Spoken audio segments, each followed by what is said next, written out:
കർത്താവിന്റെ പരിശുദ്ധമായ നാമം വാഴ്ത്തപ്പെടുമാറാകട്ടെ. അനുഗ്രഹീതമായ ഈ നല്ല രാത്രിയിൽ ദൈവവചന പഠനത്തിനായിട്ട് സംഗമിച്ചിരിക്കുന്ന എല്ലാവർക്കുമുള്ള വന്ദനത്തെ ഞാൻ പ്രാരംഭത്തിൽ അറിയിക്കുകയാണ്. നിങ്ങൾ കഴിയുന്നവരെല്ലാം വീഡിയോ ഓൺ ചെയ്തു വരുന്നതാണ് എനിക്ക് സന്തോഷം. ഞാൻ ഒരു സാഹചര്യം ഇല്ലാത്തതിൻ്റെ ഇടയിൽ ഇത് കയറി വന്ന് പഠിപ്പിക്കാൻ വേണ്ടി വന്നിരിക്കുന്നത് നമ്മൾ ഒരുമിച്ച് വളരാൻ വേണ്ടിയിട്ടാണ്. അപ്പം വലിയ പ്രതികൂലങ്ങൾ, ഇപ്പൊ ജോലിയിലായിരിക്കുന്നവരുണ്ട്, ലിനി സിസ്റ്ററൊക്കെ ജോലിക്കകത്തിരുന്ന് ഒരു ഭാഗത്ത് ജോലി ചെയ്യുന്നു, മറുഭാഗത്ത് ക്ലാസ് പങ്കെടുക്കുന്നവരുണ്ട്. അവരെ ഉദ്ദേശിച്ചല്ല ഞാൻ പറയുന്നത്. അവരോട് ഞാൻ പ്രത്യേക ദൈവത്തിന് സ്തോത്രം ചെയ്യുന്നു, അവരുടെ വചന പഠനത്തിനായിട്ടുള്ള അവരുടെ ആഗ്രഹത്തിനായി സ്തോത്രം ചെയ്യുന്നു. പക്ഷെ ഭവനങ്ങളിലിരിക്കുന്നവർ നമ്മളിത് ഒരുമിച്ചൊരു ശുശ്രൂഷയാണ്. എന്തിനാണ് നമ്മളിത് ചെയ്യുന്നത്? കർത്താവിന്റെ വരവിന് മുമ്പ് നമ്മൾ ഒരു സൈന്യം ഇവിടെ ദൈവാത്മാവിനാൽ എഴുന്നേറ്റ് വരുവാനുള്ള ഒരു യാത്രയിലാണ് നമ്മൾ. ദൈവാത്മാവിനാലുള്ള ഒരു പണിക്കകത്താണ് നമ്മൾ. അപ്പൊ അതുകൊണ്ട് നിങ്ങൾ അതൊരു ശുശ്രൂഷ കൂടിയാണ് എന്ന് നമുക്ക് ഗ്രഹിച്ചുകൊണ്ട് നമുക്ക് മുൻപോട്ട് പോകാം. ഒരാളെ വെച്ച് ഞാൻ പ്രസംഗിച്ചിട്ടുണ്ട്. ആ ഒരാൾ വന്നതിനായി സ്തോത്രം ചെയ്യുകയാണ്. നമ്മുടെ 2008 ജൂലൈ മാസം ആദ്യത്തെ ഞായറാഴ്ച ഒരാളാണ് അന്ന് CMS ചർച്ചിലെ ആരാധനയ്ക്ക് വന്നത്. ഓക്കെ, നമുക്ക് ക്ലാസ്സിലേക്ക് പ്രവേശിക്കാം. നമ്മള് ന്യൂ കവനന്റ് എന്ന് പറയുന്ന ഒരു ഭാഗമാണ് നമ്മൾ ബൈബിളിൽ നിന്ന് പഠിച്ചു വന്നുകൊണ്ടിരുന്നത്. നമ്മളെല്ലാവരും ബൈബിൾ വായിക്കുന്നവരാണ്. ബൈബിൾ നിങ്ങൾക്ക് വായിക്കാനായിട്ട് നിങ്ങൾക്കൊരു സമർപ്പണവും നിങ്ങൾക്കൊരു താല്പര്യവും ഉണ്ടെങ്കിൽ ഏകദേശം 80 മണിക്കൂർ കൊണ്ട് നിങ്ങൾക്ക് ബൈബിൾ വായിക്കാൻ പറ്റും. 80 മണിക്കൂർ കൊണ്ട്. ദിവസം 8 മണിക്കൂർ വെച്ച് ബൈബിൾ വായിച്ചാൽ വെറും 10 ദിവസം കൊണ്ട് നിങ്ങളുടെ ബൈബിൾ വായിച്ചു തീരും. 50 വർഷമായിട്ട് ബൈബിൾ ഒരു പ്രാവശ്യം പോലും വായിച്ചു തീരാത്തവരുണ്ട്. നിങ്ങൾക്ക് ആഗ്രഹമുണ്ട്, സമർപ്പണം ഇല്ലാത്തതുകൊണ്ടാണ്. സമർപ്പണം വന്ന് നിങ്ങൾ വായിക്കാനിരുന്നു കഴിഞ്ഞാൽ നിങ്ങൾക്ക് വെറും 10 ദിവസം കൊണ്ട് ബൈബിൾ നിങ്ങൾക്ക് വായിച്ചു തീർക്കാവുന്നതാണ്. ഈ ബൈബിൾ നിങ്ങൾ വായിക്കുമ്പോൾ ബൈബിൾ ദൈവത്തിന്റെ വചനമാണ്. നിങ്ങൾ നന്നായി വചനം വായിക്കാതെ നിങ്ങൾക്ക് ഈ തലമുറയിൽ ദൈവം ആഗ്രഹിക്കുന്ന നിലയിൽ പ്രയോജനപ്പെടാൻ പറ്റില്ല. ഞാൻ കഴിഞ്ഞ ദിവസം പറഞ്ഞൊരു കാര്യം കൂടെ പറഞ്ഞ് ഞാൻ ഇന്നത്തെ ക്ലാസ്സിലേക്ക് ഇറങ്ങി വരികയാണ്. നമ്മുടെ കേരളത്തിൽ, നമ്മുടെ ഇന്ത്യയിൽ നമ്മൾ സുവിശേഷം പറയുന്നത് ജനത്തിന്റെ ആവശ്യങ്ങളെ ബേസ് ചെയ്തുകൊണ്ടാണ്. നിങ്ങളുടെ ആവശ്യങ്ങളുടെ മേൽ ദൈവം പ്രവർത്തിക്കും, ദൈവം നിങ്ങളുടെ രോഗം സൗഖ്യമാക്കും, ദൈവം നിങ്ങൾക്ക് വേണ്ടി വഴി തുറക്കും, ദൈവം നിങ്ങളെ മഞ്ഞ് പെയ്യുന്ന രാജ്യത്തിലേക്ക് അയക്കും. ഇതൊക്കെയാണ് നമ്മുടെ അവിടത്തുള്ള ദൂതുകളും നമ്മുടെ അവിടത്തുള്ള ആൾക്കാരോടുള്ള പ്രവചനങ്ങളും ദൂതുകളും സുവിശേഷീകരണത്തിന് നാം ഉപയോഗിക്കുന്ന ഒരു ഭാഗം. ഞാൻ അന്നും ഇന്നും ഞാൻ അതിനെതിരാണ്.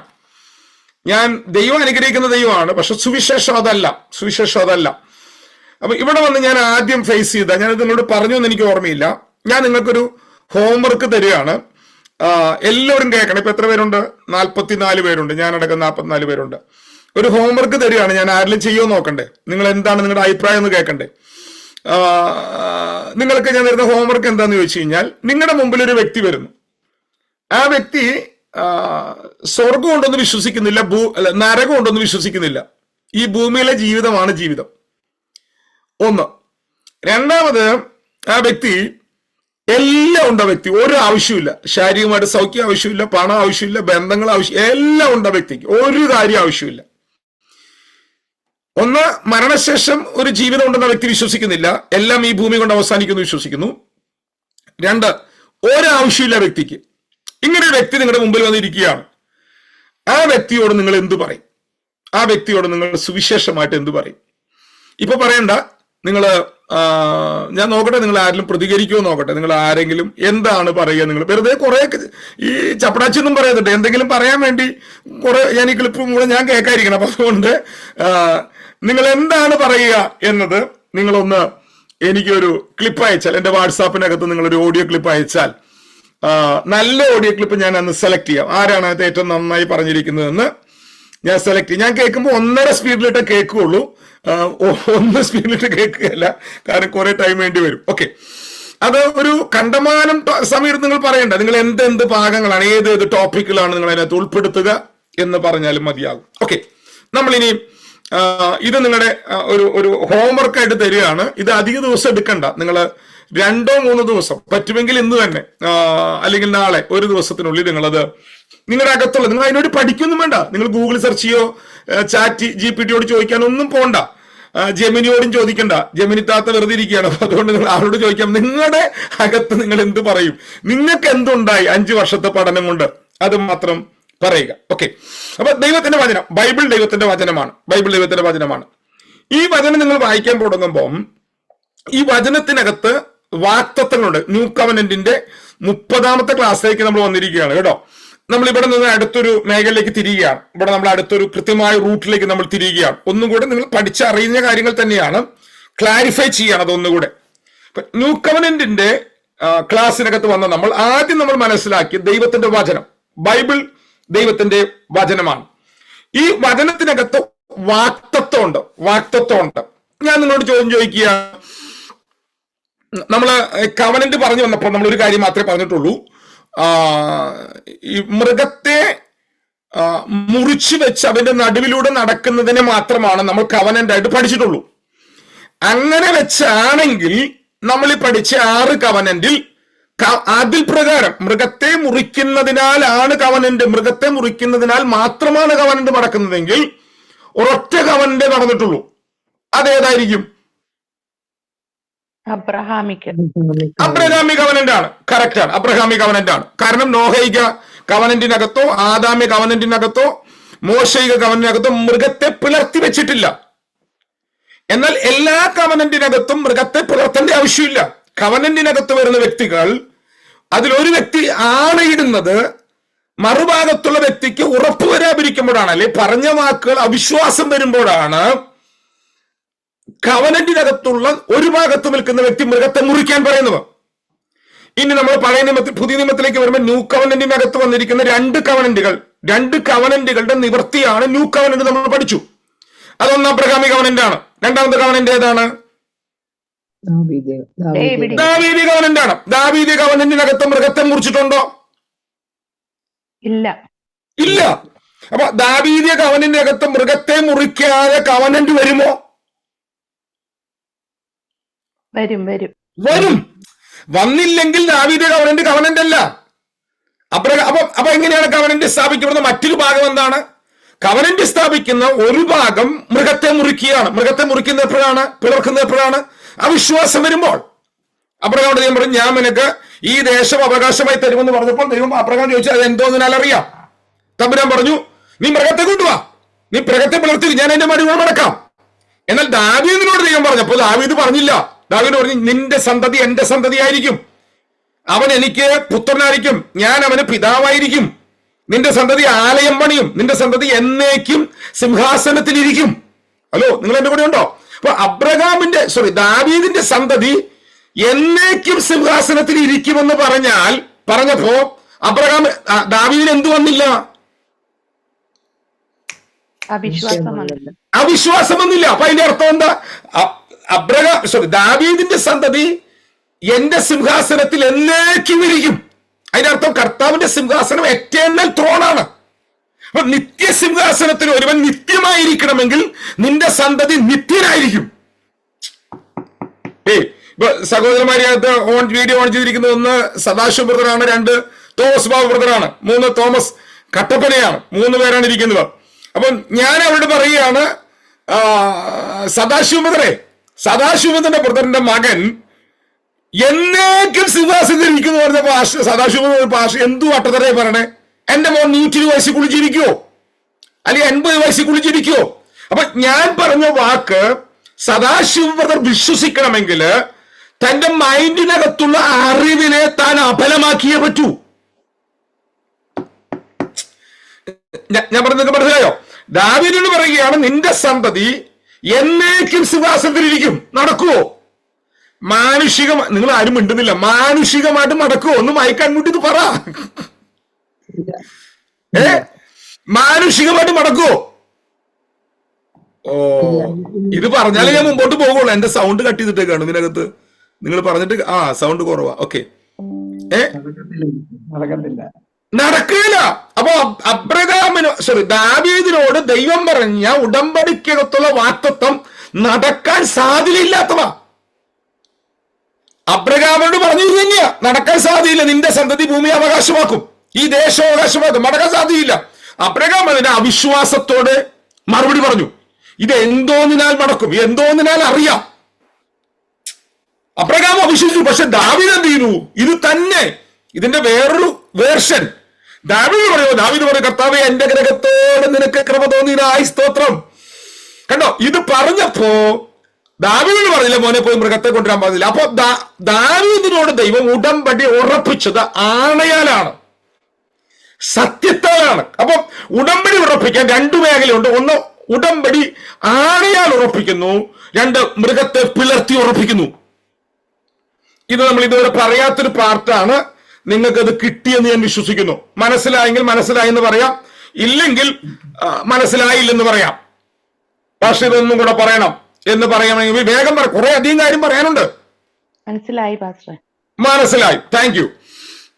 ഇനി നമുക്ക് ആണയാൽ ഉറപ്പിച്ചു എന്ന് പറയുന്ന 2-3 വാക്യം ഞാൻ കാണിച്ചു വരാം. എബ്രായ ലേഖനം 6-ാം അധ്യായത്തിന്റെ 16-ാം വാക്യം. വേഗം വേഗം വായിക്കണം കേട്ടോ, മടിയൊക്കെ കളയണേ. ബൈബിൾ വായിക്കുന്ന അനുഗ്രഹമാണ്.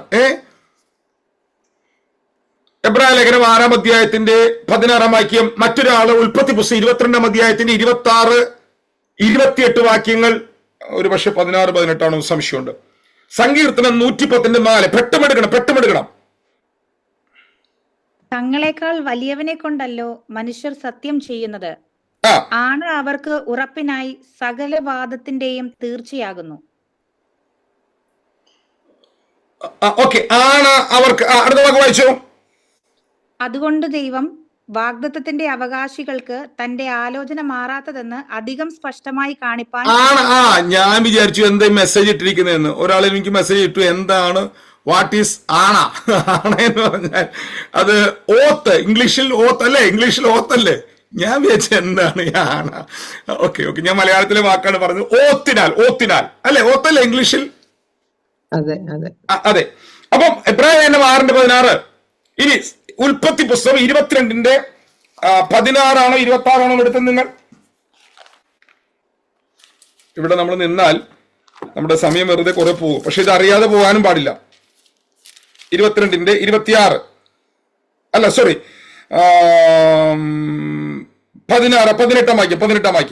22-ന്റെ 16, 17, 18. പെട്ടെന്ന് ഒരാൾ വായിച്ചു, ഓടിച്ചു വായിക്കും. നീ ഈ കാര്യം ചെയ്ത് നിന്റെ ഏകജാതനായ മകനെ തരുവാൻ മടിക്കായക കൊണ്ട് ഞാൻ നിന്നെ ഐശ്വര്യമായി അനുഗ്രഹിക്കും. നിന്റെ സന്തതിയെ ആകാശത്തിലെ നക്ഷത്രങ്ങൾ പോലെയും കടൽക്കരയിലെ മണൽ പോലെയും അത്യന്തം വർദ്ധിപ്പിക്കും. നിന്റെ സന്തതി ശത്രുക്കളുടെ പട്ടണങ്ങളെ കൈവശമാക്കും. നീ എന്റെ വാക്ക് അനുസരിച്ചതുകൊണ്ട് നിന്റെ സന്തതി മുഖാന്തരം ഭൂമിയിലുള്ള സകല ജാതികളും അനുഗ്രഹിക്കപ്പെടുമെന്ന് ഞാൻ എന്നെ കൊണ്ട് തന്നെ സത്യം ചെയ്തിരിക്കുന്നു എന്ന് യഹോവ അരുളി ചെയ്യുന്നു. കണ്ടോ, ദൈവത്തെ കൊണ്ട് തന്നെ ആണയിടുകയാണ്, സത്യം ചെയ്യുകയാണ്. ഇപ്പൊ 15-ാം അധ്യായത്തിൽ വിശ്വസിക്കാൻ കഴിയാത്ത അബ്രഹാമിനെ മൃഗത്തെ പിളർത്തി വെച്ച് ഉടമ്പടി ചെയ്ത് വിശ്വാസത്തിലേക്ക് കൊണ്ടുവന്ന് വീണ്ടും അവന്റെ മകനെ യാഗമർപ്പിക്കാൻ പറഞ്ഞ ശേഷം യാഗാർപ്പണം കഴിഞ്ഞപ്പോ ലോകത്തിൽ ഒരു വ്യക്തിക്ക് കൊടുക്കാത്ത ഉടമ്പടിയുടെ വാക്തത്വം അവന്റെ മേൽ പറഞ്ഞ് ദൈവം അവനെ കൊണ്ട് തന്നെ ആണയിടുകയാണ്. നിന്റെ സന്തതി മുഖാന്തരം ഭൂമിയിലെ സകല വംശങ്ങൾ അനുഗ്രഹിക്കപ്പെടും. അപ്പൊ നേരത്തെ 15 പറഞ്ഞ എന്താ? ദേശം തരുമെന്നേ പറഞ്ഞുള്ളൂ. നിന്റെ സന്തതിക്ക് ദേശം തരുമെന്ന് പറഞ്ഞപ്പോൾ വിശ്വസിക്കാൻ പറ്റാതെ പോയ അബ്രഹാം അവിശ്വാസത്തിന്റെ വാക്ക് പറഞ്ഞപ്പോ തമ്പുരാൻ എന്ത് ചെയ്തു? മൃഗത്തെ കൊണ്ടുവരാൻ പറഞ്ഞു. മൃഗത്തെ പിളർത്തി വെച്ചു. തമ്പുരാൻ നടുവിക്കൊണ്ട് പറഞ്ഞ് അത് ഉറപ്പിച്ചു, കവനന്റ് ചെയ്തു. എവിടെ 22 വന്നപ്പോൾ എന്താ? നിന്റെ സന്തതി മുഖാന്തരം ഭൂമിയിലെ സകല വംശങ്ങളും അനുഗ്രഹിക്കപ്പെടും. അബ്രഹാമിന് നോ എന്ന് പറയാൻ പറ്റുകയില്ല. കാരണം അബ്രഹാമിന്റെ അകത്ത് അസാധാരണ ധൈര്യം വന്നു, അസാധാരണ ഉറപ്പ് വന്നു. അവന്റെ ജീവിതത്തിൽ അവൻ പണിയപ്പെട്ട് എന്ത് ദൈവം പറഞ്ഞാലും വിശ്വസിക്കാൻ കഴിയാവുന്ന തലത്തിലേക്ക് അവൻ വളർന്നു. നിങ്ങളുടെ വളർച്ചകൾ കവനന്റിന്റെ വെളിപ്പാടുകളുടെ ഹയർ റിലം നിങ്ങളുടെ മേൽ തുറക്കും. ഒരു ആമ്യം പറഞ്ഞുതരാം കർത്താവിന്. ഓക്കെ, അപ്പൊ ഇവിടെ ഞാൻ ആദ്യം കൊണ്ടുവരുന്ന പാർട്ട്, ദൈവം നമ്മോട് പുതിയ ഉടമ്പടി സ്ഥാപിച്ചു. അപ്പൊ ഉടമ്പടി നമ്മോട് സ്ഥാപിച്ചിരിക്കുന്നത് ആണയാലാണ്, സത്യത്താലാണ്. കുറെ വാക്യങ്ങളുണ്ട്, പുറകെ ഞാൻ ഇവിടേക്ക് വരാം. ഇനി നമ്മൾ പ്രധാനമായിട്ട് വരേണ്ടത് എബ്രായ ലേഖനം 9-ാം അധ്യായത്തിന്റെ 16, 17 വാക്യപ്രകാരം പിതാവാം ദൈവം ഉടമ്പടിയുടെ വാക്തത്വം നമ്മോട് പറഞ്ഞത്. ഓക്കെ, ഞാൻ അവിടെ വരുന്നേക്കാൾ മുമ്പ് ഒന്നുകൂടെ നിങ്ങൾക്ക് ഇത് മനസ്സിലാകുന്ന കാര്യം പറയാം. യേശുക്രിസ്തു മരിച്ചെന്ന് രാത്രി പറഞ്ഞില്ലേ, ഇത് എന്റെ ഉടമ്പടി രക്തം, ഇതെന്റെ രക്തത്തിൽ പുതിയ ഉടമ്പടിയാകുന്നു. അപ്പോൾ യേശുക്രിസ്തുവിന്റെ രക്തത്താലാണ് ന്യൂ കവനന്റിന്റെ ഇനാഗ്രേഷൻ നടന്നത്. നിങ്ങൾ ആരിലും ഒരാൾ പറഞ്ഞ്, എനിക്ക് മൈക്കില്ലാത്തതുകൊണ്ടാണ് നിങ്ങളോട് കൂടെ പറയാൻ പറയുന്നത്. നിങ്ങൾ ആരിലും ഒരാൾ പറഞ്ഞ് യേശു ക്രിസ്തുവിന്റെ രക്തത്താൽ നിങ്ങളുടെ ജീവിതത്തിൽ നടന്നതെന്തെല്ലാം, നേടിയതെന്തെല്ലാം ഞാൻ പലവട്ടം പഠിപ്പിച്ചിട്ടുള്ളതാണ്. ഓർമ്മയുള്ളവരെന്ന് പറഞ്ഞ് യേശുവിന്റെ രക്തത്താൽ എന്തൊക്കെ നടന്നു? പാപക്ഷമ വരുത്തി നീതീകരിക്കപ്പെട്ടു. ഒന്നെന്ന് പറഞ്ഞു പറ. അങ്ങനെ പറഞ്ഞു പറ. ഒന്ന് പാപക്ഷമ വരുത്തി നീതീകരിക്കപ്പെട്ടു. പാപമോചനം, നീതീകരണം, രണ്ടെണ്ണമായി. പിന്നെ എന്റെ കർത്താവേ, 52 പേരിരുന്നിട്ട് പറഞ്ഞോ. ഒന്ന് യേശുക്രിസ്തുവിന്റെ രക്തത്താൽ അബ്രഹാമിന്റെ സന്തതികളും ദൈവത്തിന്റെ മക്കളുമായി. ഇത് ഞാൻ കോയാ കോളിംഗ് എന്നൊരു സാധനം കേൾക്കാറുണ്ട് ഇപ്പൊ. അതിനകത്ത് ഒന്ന് നിങ്ങൾക്ക് പാപക്ഷമ നടന്നു, പാപമോചനം നടന്നു, നിങ്ങളുടെ പാപങ്ങൾ മോചിപ്പിക്കപ്പെട്ടു. 2 നീതീകരണം നടന്നു. ഇനി മൂന്നാമത് എന്താ? നിങ്ങൾ എല്ലാവരും എന്നെ അറിയും. അറിയുന്നത് രക്തത്താൽ നടന്നതല്ല, അറിയുന്നത് രക്തത്താലല്ല. സന്തതികളും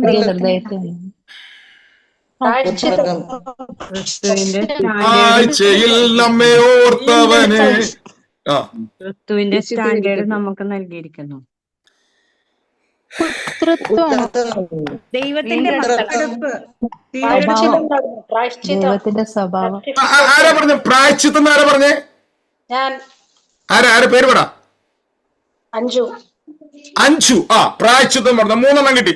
1 പാപക്ഷമ, 2 നീതീകരണം, 3 പ്രായശ്ചിത്തം. ജസ്റ്റിഫിക്കേഷൻ ഇംഗ്ലീഷ് മലയാളം വാക്കാണ് നീതീകരണം.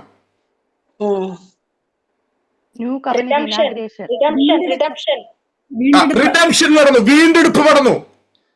അടുത്തത് ഗ്ലോറിഫിക്കേഷൻ രക്തത്താലല്ല. അടി എന്റെ മുമ്പിൽ ഉണ്ടായിരുന്നു, ഞാൻ വല്ല ചോക്കൊണ്ട് എറിഞ്ഞാണ്.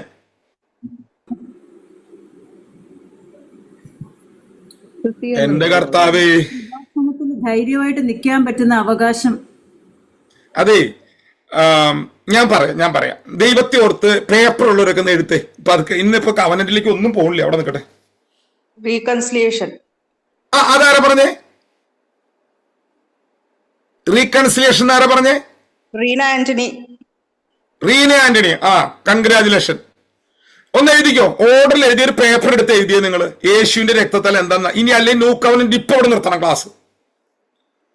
പേപ്പറുള്ള പേനുള്ളവരെല്ലാം കൂടെ എഴുതിയെടുക്ക്. 1 യേശു ക്രിസ്തുവിന്റെ രക്തത്താൽ നമ്മുടെ പാപക്ഷമ നടന്നു, പാപമോചനം നടന്നു. നമ്മുടെ പാപങ്ങൾ അവൻ ക്ഷമിക്കുന്നത് അവന്റെ രക്തത്താൽ ശുദ്ധീകരിക്കപ്പെടുന്നു. അങ്ങനെ വാക്യമുണ്ടോ ബൈബിളിൽ? യേശുവിന്റെ രക്തത്താൽ നമ്മുടെ പാപങ്ങൾ ശുദ്ധീകരിക്കപ്പെടുന്നു. ഇത് LKG പഠിക്കണം ഇനി. അതേതാ വാക്യം എന്ന് പറഞ്ഞോ? ഞാൻ വാക്യം പറഞ്ഞു തരില്ല. 1 യോഹന്നാൻ. പറഞ്ഞു ബോബി പറഞ്ഞത് കറക്റ്റാണ്. ഇനി നമുക്ക് ഇങ്ങനെ പോയാലേ പറ്റുള്ളൂ. പറഞ്ഞോ. ഞാൻ ബഹളം വെക്കുന്ന ഓഡിയോയിൽ നിന്ന് നിർത്തി. പറഞ്ഞു തൃശ്ശൂരെത്തുന്നവരെ. 1 John 1:9. അത് എഴുതി വെച്ചോ. പാപമോചനം നടന്നു രക്തത്താൽ. ഓക്കെ. രണ്ടാമത് എന്താ പറഞ്ഞത്? യേശുവിന്റെ രക്തത്താൽ നമ്മുടെ നീതീകരണം നടന്നു. കണ്ടോ, ഞാൻ ബേസിലേക്ക് പോവാന്ന് പറഞ്ഞപ്പോ ആരൊക്കെ വീഡിയോ ഓഫ് ചെയ്ത് പോയി. ഇത് നമ്മുടെ കുഴപ്പം ഇതാണ്. നമുക്ക് അത് ചിലപ്പോ വേറെ എന്തെങ്കിലും കാരണം കൊണ്ടായിരിക്കും കേട്ടോ. നിങ്ങളുടെ അകത്ത് ഏറ്റവും അധികം തറമാകേണ്ടത് ഇതാണ്. ഇത് തറമായാൽ ബാക്കിയെല്ലാം തുറന്നു വരും. ഞാൻ ഇന്ന് കഴിഞ്ഞ 1-2 മണിക്കൂർ ഇരുന്ന് ഇവിടെ നോട്ട് എഴുതി വെച്ചിരിക്കുന്നതാണ് കേട്ടോ. എന്റെ കയ്യിലിരിക്കുന്നത് എല്ലാം നോട്ടുകൾ. പഠിക്കാനില്ലാത്തതുകൊണ്ടല്ല ഞാൻ ബേസിലേക്ക് പോകുന്നത്. ഇത് ബേസ് ആണ്. 1 പാപമോചനം, പാപക്ഷമ. 2 നിങ്ങളുടെ നീതീകരണം നടന്നു. വാക്യേതാ? നീതീകരണത്തിന്റെ വാക്യം പറഞ്ഞ ഒരാള്. റോമൻസ് 5:9. റോമൻസ് 5:9. റോമാലേഖനം 5-ാം അധ്യായത്തിന്റെ 9-ാം വാക്യത്തിലുണ്ട്. റോമാലേഖനം 3-ാം അധ്യായത്തിന്റെ 20-24 വാക്യങ്ങൾ വായിക്കുമ്പോൾ അവിടെ തന്നെ പറയുന്നുണ്ട്, നിങ്ങൾ നീതീകരിക്കപ്പെട്ടു. മൂന്നാമത്തത് പ്രായശ്ചിത്തം. മൂന്നാമത്തത് റിഡംഷൻ നടന്നു, വീണ്ടെടുപ്പും നടന്നു. വീണ്ടെടുപ്പിന് വാക്യമുണ്ടോ? റോമൻസ് 3:24. പറഞ്ഞോ. 24. റോമാലേഖനം 3:24. വീണ്ടെടുപ്പ് നടന്നത് രക്തത്താലാണ്. ഇതെല്ലാം ഞാൻ പറഞ്ഞതാണ്. ഇത് പ്രസംഗിച്ചു പോയി, അതാ കുഴപ്പമുണ്ടായത്. ഞാൻ പ്രസംഗം നിർത്തി. കർത്താവെ കൃപ തരണം പ്രസംഗിക്കാതിരിക്കാൻ, പഠിപ്പിക്കാൻ. മൂന്നാമത്തെ വീണ്ടെടുപ്പ് നടന്നു. നാലാമത്തെ എന്താണ്? പ്രായശ്ചിത്തം. നാലാമത്തത് പ്രൊപ്പസിയേഷനാണ്. പ്രൊപ്പസിയേഷൻ 3 വാക്കുകൾ ഞാൻ പഠിപ്പിച്ചു. 5 പദങ്ങൾ, 5 സ്ഥലത്ത് പുതിയ നിയമത്തിൽ പ്രൊപ്പസിയേഷൻ ഉണ്ട്. അത് പറഞ്ഞ പ്രധാനപ്പെട്ട വാക്യം അതാണ്. റോമാലേഖനം 3 വാക്യം തന്നെ. റോമാലേഖനം 3 വാക്യം. ബോബി സിസ്റ്റർ പോയോ? ഇല്ല, 3:25. 3:25. നിങ്ങളുടെ പ്രായശ്ചിത്തം നടന്നു കഴിഞ്ഞു. പ്രായശ്ചിത്തത്തോടുള്ള ബന്ധത്തിൽ 3 പദങ്ങളുണ്ട്. 3 പദങ്ങൾ റോമാലേഖനം 3-ാം അധ്യായത്തിന്റെ സോറി പുതിയ നിയമത്തിലെ 5 സ്ഥലത്താണ് പ്രായശ്ചിത്തത്തിന് ബാക്കിയുള്ളത്. 3 വാക്കുകൾ: ഹിലാസ്മോസ്, ഹിലാസ്റ്റീരിയോൺ, ഹിലാസ്കോമായി. 3 വാക്കുകൾ. ഹിലാസ്മോസ് ഗ്രീക്ക് വാക്കാണ് ഞാൻ ഈ പറയുന്നത്. അവൻ നമ്മുടെ പ്രായശ്ചിത്ത യാഗം നടന്ന സ്ഥലം, പ്രായശ്ചിത്തം നടക്കുന്ന സ്ഥലം, പ്രായശ്ചിത്തം എന്തിനാൽ നടക്കുന്നു. ഇത് 3 ഉണ്ട്. പ്രായശ്ചിത്ത യാഗം നടന്നത് പ്രാകാരത്തിൽ. പ്രായശ്ചിത്തം നടക്കണമെങ്കിൽ കൃപാസനത്തിൽ രക്തമെത്തണം. അങ്ങനെ 3 പദങ്ങളുണ്ട് ഇതിനുള്ള ബന്ധത്തിൽ. അവിടെ നിൽക്കട്ടെ. അപ്പൊ നമ്മുടെ പ്രായശ്ചിത്തം നടന്നോ? പ്രായശ്ചിത്തം നടന്നത് എന്തിനാലാണ്? രക്തത്താൽ. പ്രായശ്ചിത്തം നടന്നു. നമ്മുടെ പ്രായശ്ചിത്തം അവനാണ്. യേശു ക്രിസ്തുവാണ് പ്രായശ്ചിത്തം. പ്രായശ്ചിത്തം നടന്നത് കാൽവറിയിലെ ക്രൂശിലാണ്. യാഗം നടന്നത് ക്രൂശിലാണ്. രക്തം തളിച്ചത് കൃപാസനത്തിലാണ്. നമ്മുടെ പ്രായശ്ചിത്തം യേശുവാണ്. ബാക്കി കിടക്കുന്ന 1 യോഹന്നാൻ 2:2, എബ്രായർ 9:5. ഓക്കെ. അയ്യോ, സമയം കണ്ടമാനം പോകുന്നു, ഓടിപ്പോകുന്നു. ഓക്കെ. അപ്പം 4-ാമത്തെ പറഞ്ഞ പ്രായശ്ചിത്തം. 4-ാമത്തെ. 5-ാമത്തെ നിരപ്പ് വന്നു. നിങ്ങളെ നിരപ്പിച്ചു, ദൈവമായിട്ട് നിരപ്പിച്ചു. റീകൺസിലിയേഷൻ നടന്നു. നിങ്ങളുടെ കുഴപ്പമില്ല, താഴെ പറഞ്ഞു കവനന്റെ അകത്ത് ഉള്ളതാണ്.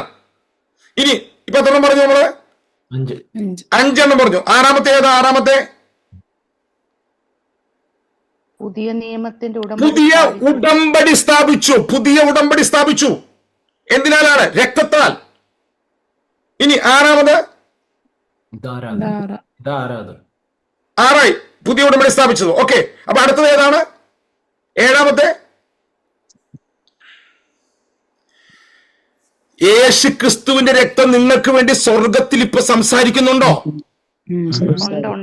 ഉണ്ടോ? ഗുണകരമായി സംസാരിക്കുന്ന പുണ്യാക രക്തം സ്വർഗത്തിലുണ്ടോ? അപ്പൊ എത്രണ്ണായി? 7 ഇനി അപവാദിയായ പിശാചിനെ വിശുദ്ധന്മാർ ജയിക്കുന്നത് അവന്റെ രക്തത്താലാണോ? അതെ. അപ്പൊ എത്രണ്ണായി?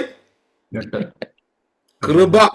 ഈ 8 ഒരു പേപ്പറിൽ എഴുതിയിട്ട് ഈ 53 പേര് 52 പേര് എനിക്ക് അയച്ചു തരണം കേട്ടോ. ഫോട്ടോ എടുത്ത് അയച്ചു തരണേ. നിങ്ങളിത് പഠിക്കുമെന്ന് നോക്കണ്ടേ. വെറുതെ വന്ന് നമ്മൾ 5 വർഷമായിട്ട് ക്ലാസ് കേട്ടോണ്ടിരിക്കുക. രക്തം എന്താ ചെയ്തെന്ന് ഇതുവരെ പിടുത്തമില്ല. രാമായണം മൊത്തം വായിച്ചു തീർത്ത് രാമൻ സീതയ്ക്ക് എപ്പിടിന്ന് ചോദിച്ചപ്പോ അപ്പടിന്ന് പറഞ്ഞ പോലെ ഇപ്പൊ ഇരിക്കുക നമ്മള്. ഈ രക്തത്തിന്റെ വെളിപ്പാട് അകത്ത് വന്നാൽ ആർക്കെങ്കിലും അയക്കാൻ പറ്റില്ല, എഴുതാൻ പറ്റില്ലാത്തവരുടെ കുഴപ്പമില്ല. പക്ഷെ നമ്മളിപ്പോ 52 പേരുണ്ട്, ഞാനടക്കം 52 പേരാണ്. 51 പേരും ഈ 8 കാര്യം കോപ്പി അടിക്കരുത്. അവിടെ ഭാര്യ ഭർത്താവ് ഒരു എന്താ പറയുക സൂമിനകത്ത് ഇരിക്കുന്നവരുണ്ട്. കോപ്പി അടിക്കരുത് അങ്ങോട്ടും ഇങ്ങോട്ടും. 2 പേരും അത് 2ആയിട്ട് എഴുതിയിട്ട് അതിന്റെ ഒരു ഫോട്ടോ എടുത്ത് എനിക്ക് അയച്ചു തരണം. ഇംഗ്ലീഷ് എഴുതിയാലും കുഴപ്പമില്ല. അറബിയിൽ എഴുതരുത്, ഹീബ്രുവിലും എഴുതരുത്, ഗ്രീക്കിലും എഴുതരുത്. Malayalam or English. Okay. Okay. എന്തുവാ? 7-ാമത്തെ 8-ാമത്തെ ഒന്നും കൂടെ ഒന്ന് പറയണം. 7-ാമത്തെ 8-ാമത്തെ എഴുതി ഒരാളെന്ന് പറഞ്ഞു കൊടുത്തേ. എഴുതി ആരാ ഉള്ളേ? നമുക്ക് വേണ്ടി സംസാരിക്കുന്ന കർത്താവിന്റെ പുണ്യാഹ രക്തം. യേശു ക്രിസ്തുവിന്റെ രക്തം ഇപ്പോൾ നമുക്ക് വേണ്ടി സ്വർഗത്തിൽ സംസാരിക്കുന്നു. ഹാബേലിന്റെ രക്തത്തെക്കാൾ ഗുണകരമായി സംസാരിക്കുന്ന രക്തം. എബ്രായ ലേഖനം 12-ാം അധ്യായത്തിലുണ്ട വാക്യം. നിങ്ങൾ അധ്യായം സെർച്ച് ചെയ്യേ. ഇനി അപവാദിയായ പിശാചിനെ ജയിക്കുന്നത് യേശുവിന്റെ രക്തത്താലാണ്. വാക്യമുണ്ടോ? റെവലേഷൻ എത്രാമത്തെ അധ്യായ?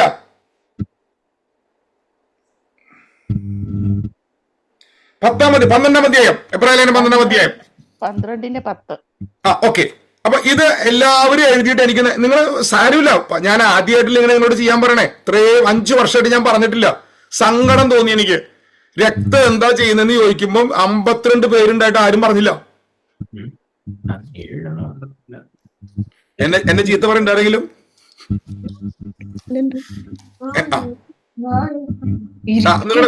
നിങ്ങളുടെ മൈക്ക് അൺമ്യൂട്ട് ചെയ്യണം. നിങ്ങളുടെ വീട്ടിൽ നിങ്ങൾ സംസാരിക്കുന്നുണ്ടെങ്കിൽ മൈക്ക് അൺമ്യൂട്ട് ചെയ്യണേ. സോറി, മ്യൂട്ട് ചെയ്യണേ. ഓക്കെ, ഞാൻ ഓടി വരാം. നമ്മൾ അവിടെ നിന്നാ പറ്റിയല്ല. അപ്പൊ നമ്മുടെ വിഷയം ഇതല്ല, പക്ഷെ ഇതിന്റെ ബേസ് ഇതാണ്. യേശുവിന്റെ രക്തത്താലാണ് പുതിയ ഉടമ്പടി സ്ഥാപിച്ചത്. അപ്പൊ ഈ പിതാവാൻ ദൈവം, ദൈവത്തിന്റെ വചനം. അപ്പൊ നിങ്ങൾ മനസ്സിലാക്കുക, ദൈവത്തിന്റെ വചനത്തിനകത്താണ് ദൈവം വാക്തത്വങ്ങൾ പറഞ്ഞ് നമുക്ക് ലഭ്യമായിരിക്കുന്നത്. ഈ വാക്തത്വങ്ങൾ, ദൈവം പറഞ്ഞ വാക്തത്വങ്ങൾ നിവർത്തിക്കപ്പെട്ടു കഴിഞ്ഞിരിക്കുന്നു. അവനെയാണ് നമ്മൾ യാഥാർത്ഥ്യമായി എന്ന് പറയുന്നത്. യാഥാർത്ഥ്യമായി. അപ്പൊ ഈ വാക്തത്വത്തിനകത്ത് ദൈവം കവനന്റുകൾ വെച്ചിട്ടുണ്ട്. ദൈവം പറഞ്ഞിരിക്കുന്ന വചനം നിങ്ങൾ വായിച്ചാൽ വചനത്തിനകത്ത് നിങ്ങൾക്ക് വാക്തത്വങ്ങൾ കാണാം. ഈ വാക്തത്വങ്ങളുടെ അകത്ത് നിങ്ങൾക്ക് ഉടമ്പടികൾ കാണാം. ഉടമ്പടികളുടെ അകത്ത് നിങ്ങൾക്ക് ഈ ഉടമ്പടി യേശുക്രിസ്തു, പിതാവാൻ ദൈവം പറഞ്ഞ ഈ ഉടമ്പടി യേശുക്രിസ്തുവിന്റെ മരണത്തോടെ നിങ്ങളുടെ വിൽപത്രമായി. ഇത് ഞാൻ പറഞ്ഞ കാര്യമാണ്. ഇവിടെ നിന്ന് അങ്ങോട്ട് നിങ്ങൾ വളരെ ശ്രദ്ധിക്കണം. അപ്പോൾ പുതിയ ഉടമ്പടി യേശുക്രിസ്തു, പിതാവാൻ ദൈവം. നോക്കിയേ, വേണമെങ്കിൽ നമുക്ക് ഏതം മുതൽ എന്ന് പറയാം. ഏതം മുതൽ പറഞ്ഞുകൊണ്ടിരിക്കുന്ന ഈ വാക്തത്വങ്ങളുടെ അകത്തുകൂടെ പറഞ്ഞു വന്ന പുതിയ ഉടമ്പടി കാൽവറിയിൽ യേശു മരിക്കുന്നത് വരെ നമുക്ക് വാക്തത്വമായിരുന്നു. കാൽവറിയിൽ യേശു മരിച്ചു കഴിഞ്ഞപ്പോ ഇത് വിൽപത്രമായി മാറി. ഈ പദം ശ്രദ്ധിക്കണം. ഇത് വിൽപത്രമായി മാറി. വിൽപത്രമായി മാറിയപ്പോൾ എന്താ ഉണ്ടായത്? നിങ്ങൾ അവകാശികളായി മാറി. ഇനി ഇത് വാക്തത്വമല്ല, ഇത് നിങ്ങളുടെ അവകാശമാണ്. ശ്രദ്ധിക്കണം. ഇനി ഇവിടെയാണ് നിങ്ങളുടെ ജീവിതത്തെ തിരിക്കുന്ന വെളിപ്പാട് കിടക്കുന്നത്. ഒട്ടുമിക്ക വിശ്വാസികളും ഇപ്പോഴും ജീവിക്കുന്നത് ദൈവസ്നേഹമാണ്, ദൈവം എന്നെ കരുതുന്നവനാണ്, ദൈവം എന്നെ പരിപാലിക്കുന്നവനാണ്, ദൈവം എന്നെ അനുഗ്രഹിക്കും, ദൈവം എന്നെ നടത്തും. ഇങ്ങനെ ദൈവം ചെയ്യുമെന്ന് പറഞ്ഞിട്ടുള്ള ഒരു സ്നേഹത്തിന്റെ സുവിശേഷം നിങ്ങൾ കേട്ട് അവനകത്ത് കിടക്കുകയാണ്. എന്താ കുഴപ്പമുണ്ടാകുന്നത്? നിങ്ങൾ അനുഭവിക്കേണ്ടത് നിങ്ങൾക്ക് അനുഭവിക്കാൻ പറ്റാതെ പോകുന്നു. ഞാൻ പറഞ്ഞ ആശയം മനസ്സിലായോ? എപ്പോഴാണോ പുതിയ നിയമം നിങ്ങളോട് പറയുന്ന ലേഖനങ്ങൾ നിങ്ങളെ പഠിപ്പിക്കുന്നത് മുഴുവൻ നിങ്ങളുടെ ഒസീത്താണ്, നിങ്ങളുടെ വിൽപത്രമാണ്, നിങ്ങളുടെ മരണപത്രമാണ്, നിങ്ങളുടെ അവകാശമാണ് എന്ന ബോധ്യം നിങ്ങൾക്ക് വരാൻ തുടങ്ങിയാൽ അവിടെ മുതൽ നിങ്ങൾ ഇത് അനുഭവിക്കാൻ തുടങ്ങും. നിങ്ങൾ വിൽപത്രത്തെ കുറിച്ചുള്ള വെളിപ്പാട് വരാൻ തുടങ്ങിയാൽ നിങ്ങൾ 2 കാര്യം ചെയ്യും. ഒന്ന്, നിങ്ങൾ നന്ദി പറയും. നിങ്ങൾ അവന് നന്ദി പറയും. 2, നിങ്ങൾ അവകാശങ്ങൾ പ്രഖ്യാപിക്കാൻ തുടങ്ങും. ശ്രദ്ധിക്കുന്നുണ്ടോ? നിങ്ങൾ എന്റെ കൂടെ വരുന്നുണ്ടോ? അതുവരെ നിങ്ങൾ ഒരു യാചകനെ പോലെ യാചിക്കും. തരണേ, വരണേ, കൊണ്ടുവരണേ, നൽകണേ, എല്ലാം ആയിരിക്കും. എന്നാൽ ദൈവം നിങ്ങൾക്ക് വിൽപത്രത്തിലൂടെ തന്നെ അവകാശങ്ങളെ കുറിച്ചുള്ള വെളിപ്പാട് വരാൻ തുടങ്ങിയാൽ എല്ലാം ഇങ്ങോട്ട് അല്ല, എല്ലാം അങ്ങോട്ട് പറയും. കർത്താവേ നന്ദി. എല്ലാം ദൈവത്തിന് നിങ്ങൾ നന്ദി പറയാൻ തുടങ്ങും. ദൈവത്തിന് നിങ്ങൾ ആരാധന കൊടുക്കാൻ തുടങ്ങും. ഞാൻ തെളിയിക്കാൻ പോവാണ്. പുതിയ നിയമത്തിനകത്തുള്ള വാക്തത്വങ്ങൾ മുഴുവൻ ദൈവം നിങ്ങളുടെ മേൽ തുറന്നു വെച്ചിരിക്കുകയാണ്. ഇപ്പോൾ അത് നിങ്ങളുടെ അവകാശമാണ്. ഞാൻ അത് നിങ്ങൾ അനുഭവിക്കാനായിട്ടാണ് നിങ്ങളെ ദൈവാത്മാവിനാൽ ദൈവ വചനത്തിലൂടെ ഒരുക്കിക്കൊണ്ടിരിക്കുന്നത്. വിൽപത്രം നിങ്ങൾ അനുഭവിക്കുന്നത് ദൈവസ്നേഹത്തിന്റെ മാത്രം അടിസ്ഥാനത്തിലല്ല. നിങ്ങൾ ദൈവസ്നേഹത്തിന്റെ വിൽപത്രം നിങ്ങളുടെ അവകാശമാക്കിയത് അവന്റെ നീതിയുള്ള ബന്ധത്തിലാണ്. ദൈവം നീതിമാനാകയാൽ ഒരാളും ദൈവത്തോട് എതിര് ചോദിക്കാൻ കഴിയാതെ വണ്ണം ദൈവത്തിന്റെ നീതിയിൽ ദൈവം നിങ്ങളെ ഇപ്പോൾ അവന്റെ അവകാശങ്ങൾ, അവന്റെ വാക്തത്വങ്ങൾ നിങ്ങളുടെ അവകാശമാക്കി വെച്ചിരിക്കുകയാണ്. അതുകൊണ്ട് നിങ്ങൾ ഇനി ജീവിക്കേണ്ടത് വെളിപ്പാടിൽ ജീവിക്കണം. വിൽപത്രത്തെ കുറിച്ചുള്ള, യേശുക്രിസ്തുവിന്റെ മരണത്തെ കുറിച്ചുള്ള, മരണ അടക്ക പുനരുത്ഥാനത്തിലൂടെ അവൻ നിങ്ങളുടെ മേൽ തുറന്നിരിക്കുന്ന അവകാശങ്ങളെ കുറിച്ചുള്ള വെളിപ്പാട് വേണം ജീവിക്കാൻ. നോക്കൂ, ഇവിടെ നമ്മൾ നേരത്തെ പറഞ്ഞു, പാപമോചനം വാക്തത്വമാണോ വിൽപത്രമാണോ? മിണ്ടുന്നില്ല നിങ്ങൾ. ദൈവിക ജീവൻ വാക്തത്വമാണോ അത് വിൽപത്രമാണോ? വിൽപത്രം. വിൽപത്രമാണ്. വീണ്ടും ജനനം നിങ്ങൾക്ക് വാഗ്ദത്തമാണോ വിൽപത്രമാണോ? വിൽപത്രം. നിങ്ങൾ യേശുക്രിസ്തുവിനോടുകൂടെ ക്രൂശിക്കപ്പെട്ടില്ലേ? അത് വാഗ്ദത്തമാണോ അത് വെളിപ്പാടാണ്? അതോ വിൽപത്രമാണോ? വിൽപത്രം. നിങ്ങൾ യേശുവിനോടുകൂടെ ക്രൂശിക്കപ്പെട്ടോ? ഇത് നിങ്ങളുടെ അകത്ത് വെളിപ്പാടാകാത്ത വലിയ പ്രശ്നം. നിങ്ങൾക്ക് ക്രിസ്തുവിൽ വളരാൻ കഴിയാത്തതിന്റെ കാരണം യേശു ക്രിസ്തു കാൽവരിയിൽ എന്താണ് ചെയ്തതെന്നുള്ള വെളിപ്പാട് നിങ്ങൾക്ക് വന്നിട്ടില്ല. നമ്മൾ അത് തുറക്കാനല്ലേ പ്രാർത്ഥിക്കേണ്ടത്? ഈ ഉടമ്പടിക്കകത്ത് നടന്നു കഴിഞ്ഞു. ഹലോ, ഞാനോ ക്രിസ്തുവിനോടുകൂടെ ക്രൂശിക്കപ്പെട്ടിരിക്കുന്നു. പൗലോസ് പറഞ്ഞ വാക്ക് നിങ്ങൾക്ക് ഓർമ്മയുണ്ടോ? ഗലാത്യലേഖനം 2:20 എന്റെ ഓർമ്മ. നമ്മുടെ പാപശരീരത്തിന് നീക്കമരണമിന് നമ്മുടെ പഴയ മനുഷ്യർ ക്രിസ്തുവിനോടുകൂടെ ക്രൂശിക്കപ്പെട്ടിരിക്കുന്നു. അപ്പൊ ഇനി നമ്മൾ ക്രൂശിക്കുകയാണോ വേണ്ടത്, അതോ പഴയ മനുഷ്യർ ക്രൂശിക്കപ്പെടുകയാണോ ചെയ്തത്? ക്രൂശിക്കപ്പെടുകയാ. ബോബി മോളെ, അല്ല, ക്രൂശിക്കപ്പെട്ടു, ഓൾറെഡി ക്രൂശിക്കപ്പെട്ടു. അത് നമ്മൾ റെവലേഷൻ ആകുക. ക്രൂശിക്കപ്പെട്ടിരിക്കുന്നു. ക്രൂശിക്കുകയല്ല, ക്രൂശിക്കേണ്ടത് ജഡത്തിന്റെ രാഗമോഹങ്ങളെയാണ്. പഴയ മനുഷ്യനെയോ നിങ്ങളുടെ സ്വയത്തെയോ നിങ്ങളുടെ ആദാമ്യ പ്രകൃതിയെയോ കാൽവരിയിൽ അവർ ക്രൂശിച്ചിരിക്കുന്നു. ഇത് നടന്നു കഴിഞ്ഞു. അപ്പൊ നിങ്ങൾ എന്താ ചെയ്യേണ്ടത്? നിങ്ങൾ ചെയ്യേണ്ടത് ഈ വചനം വായിച്ചിട്ട് കർത്താവ് ഇത് വെളിപ്പാടാക്കി തരണം. എന്നിട്ട് വേണ്ടിയാണ് നിങ്ങളുടെ ഹൃദയങ്ങളിൽ നിങ്ങൾ ദൈവത്തിന് പാടണം. എവിടെ എന്ത് ചെയ്യണം? സമയം കിട്ടുമ്പോ തമ്മിൽ വിളിച്ച് നോണ പറയരുത്, കുശുമ്പ് പറയരുത്. തമ്മിൽ ഇത് പറയണം. ഞാൻ പറഞ്ഞതല്ല. എഫേസ് ലേഖനം 5-ാം അധ്യായം എടുത്ത് നിങ്ങൾ എഫേസിലെ 5-ാം അധ്യായത്തിന്റെ 19-ാം വാക്യം എടുത്ത്. എഫേസ് ലേഖനം 5-ാം അധ്യായത്തിന്റെ 19-ാം വാക്യം. ആത്മാവ് നിറഞ്ഞവരായി സങ്കീർത്തനങ്ങളാലും സ്തുതികളാലും ആത്മീയ ഗീതങ്ങളാലും തമ്മിൽ സംസാരിച്ചും നിങ്ങളുടെ ഹൃദയത്തിൽ കർത്താവിന് പാടിയും നിർത്തി പോണം. ഒന്നും കൂടെ പറഞ്ഞു തുടങ്ങി. ആത്മാവ് നിറഞ്ഞവരായി സങ്കീർത്തനങ്ങളാലും സ്തുതികളാലും. ഈ സങ്കീർത്തനം എന്ന് പറഞ്ഞാൽ എന്താ അറിയോ? നമ്മൾ ചിന്തിക്കുന്ന 150 സങ്കീർത്തനാന്നാ. അത് മാത്രമല്ല, നിങ്ങൾക്ക് വല്ല അനുഭവം ഉണ്ടോ? നിങ്ങൾക്ക് വല്ല വളർച്ചയുണ്ടോ? ഞാൻ രക്ഷിക്കപ്പെട്ടു വന്നപ്പോൾ, രക്ഷിക്കുന്നതിന് മുമ്പ് ഇങ്ങനെയായിരുന്നു. ഞാൻ ദൈവവചനം പഠിക്കാൻ തുടങ്ങിയപ്പോൾ എനിക്ക് ഇന്ന മാറ്റം ഉണ്ടായി. കേൾക്കുമ്പോട്ടോ, ഇതാ നിങ്ങളുടെ സങ്കീർത്തനം. നമുക്കൊരു സങ്കീർത്തനവും ഇല്ല. അതിനായി സ്തോത്രം. ഈ 150 സങ്കീർത്തനം ഇവരിന്ന് സങ്കീർത്തനം എഴുതാൻ പറഞ്ഞ് തമ്പുരാനെ എഴുതിപ്പിച്ചതല്ല. അവരവരെ അനുഭവങ്ങൾ എഴുതിയതാ. നിങ്ങളെ അനുഭവം പറയണമെന്നേ. നിങ്ങളുടെ അനുഭവങ്ങൾ നിങ്ങൾ ധൈര്യത്തോടെ പറയണം. ഈ ആൾക്കാര് പേടിപ്പിക്കുക. കുറെ പ്രസംഗം വരും. യോസഫ് പറഞ്ഞതുകൊണ്ടാണ് വീട്ടിൽ നിന്ന് പുറത്താക്കിയത്. യോസഫ് സ്വപ്നം കണ്ടപ്പോൾ മിണ്ടാതിരുന്നെങ്കിൽ യോസഫ് കാരാഗ്രഹത്തിൽ പോകേണ്ട വരില്ലായിരുന്നു. ആരാ പറഞ്ഞു ഇതൊക്കെ? ഇത് ഈ കുറെ മുറിമുക്കന്മാര് രാജാക്കന്മാരായി പോയി. യോസഫിന്റെ ചരിത്രത്തിൽ ദൈവം വെച്ച വഴിയാണ്. അവനെ പൊട്ടക്കുഴിയിലൂടെ നോക്കി, ഇസ്മായിലെ കച്ചവടക്കാരിൽ കൂടെ, പൊത്തിഫേറിന്റെ ഭവനത്തിൽ കൂടെ, കാരാഗ്രഹത്തിൽ കൂടെ വേണം അവൻ കൊട്ടാരത്തിലെത്താൻ. കാരാഗ്രഹത്തിൽ വിട്ടത് അവളെ ജയിലിൽ കിടക്കാനല്ല. അവനെ ദൈവം ഒരു രാജ്യത്തിന്റെ രണ്ടാമനാക്കി വെക്കാൻ പോവാ. ഒരു രാജ്യത്തിന്റെ രണ്ടാമനാക്കി വെക്കുമ്പോൾ ആ കൊട്ടാരത്തിന്റെ കൾച്ചർ അവന്റെ അകത്ത് കയറണം. അത് നേരെ കനാനിൽ നിന്ന് മിസ്രൈമിൽ പോയാൽ നടക്കുകയില്ല. അതിനുവേണ്ടി ദൈവത്തിന് അവനെ കാരാഗ്രഹത്തിലെത്തിക്കണം. കാരാഗ്രഹത്തിന്റെ പ്രത്യേകത എന്താ? ഇത് കള്ളന്മാരെ കൊണ്ടിരുന്ന കാരാഗ്രഹമല്ല. ഇത് കൊട്ടാരം സംബന്ധിച്ചുള്ള കുറ്റം ചെയ്തിരുന്ന കാരാഗ്രഹമാണ്. അവിടെ കിടന്ന് കൊട്ടാരത്തിന്റെ കൾച്ചർ പഠിച്ചു. ആര്? നിങ്ങൾ എന്റെ കൂടെ ഉണ്ടോ? ദൈവം അനുവദിക്കാതെ ഒന്നും വരികയില്ല. ഒരു ആമിയൊക്കെ പറയാൻ പറ്റുമെങ്കിൽ പറഞ്ഞ കർത്താവിന്. ദൈവം അറിയാത്തൊരു കാരാഗ്രഹം ഇല്ല. എന്റെ പൊത്തിപ്പേന്റെ തള്ളച്ചി, നീ അത് പറഞ്ഞവനായി സ്തോത്രം. എനിക്ക് നിന്നോട് പിണക്കില്ല. അതുകൊണ്ടല്ലേ യോസഫ് മന്ത്രിയായപ്പോ പൊത്തിപ്പേന്റെ തള്ളച്ചിനെ പുറകെ പോവായിരുന്നേ. നമ്മളാണ് ഈ വിടുവോ?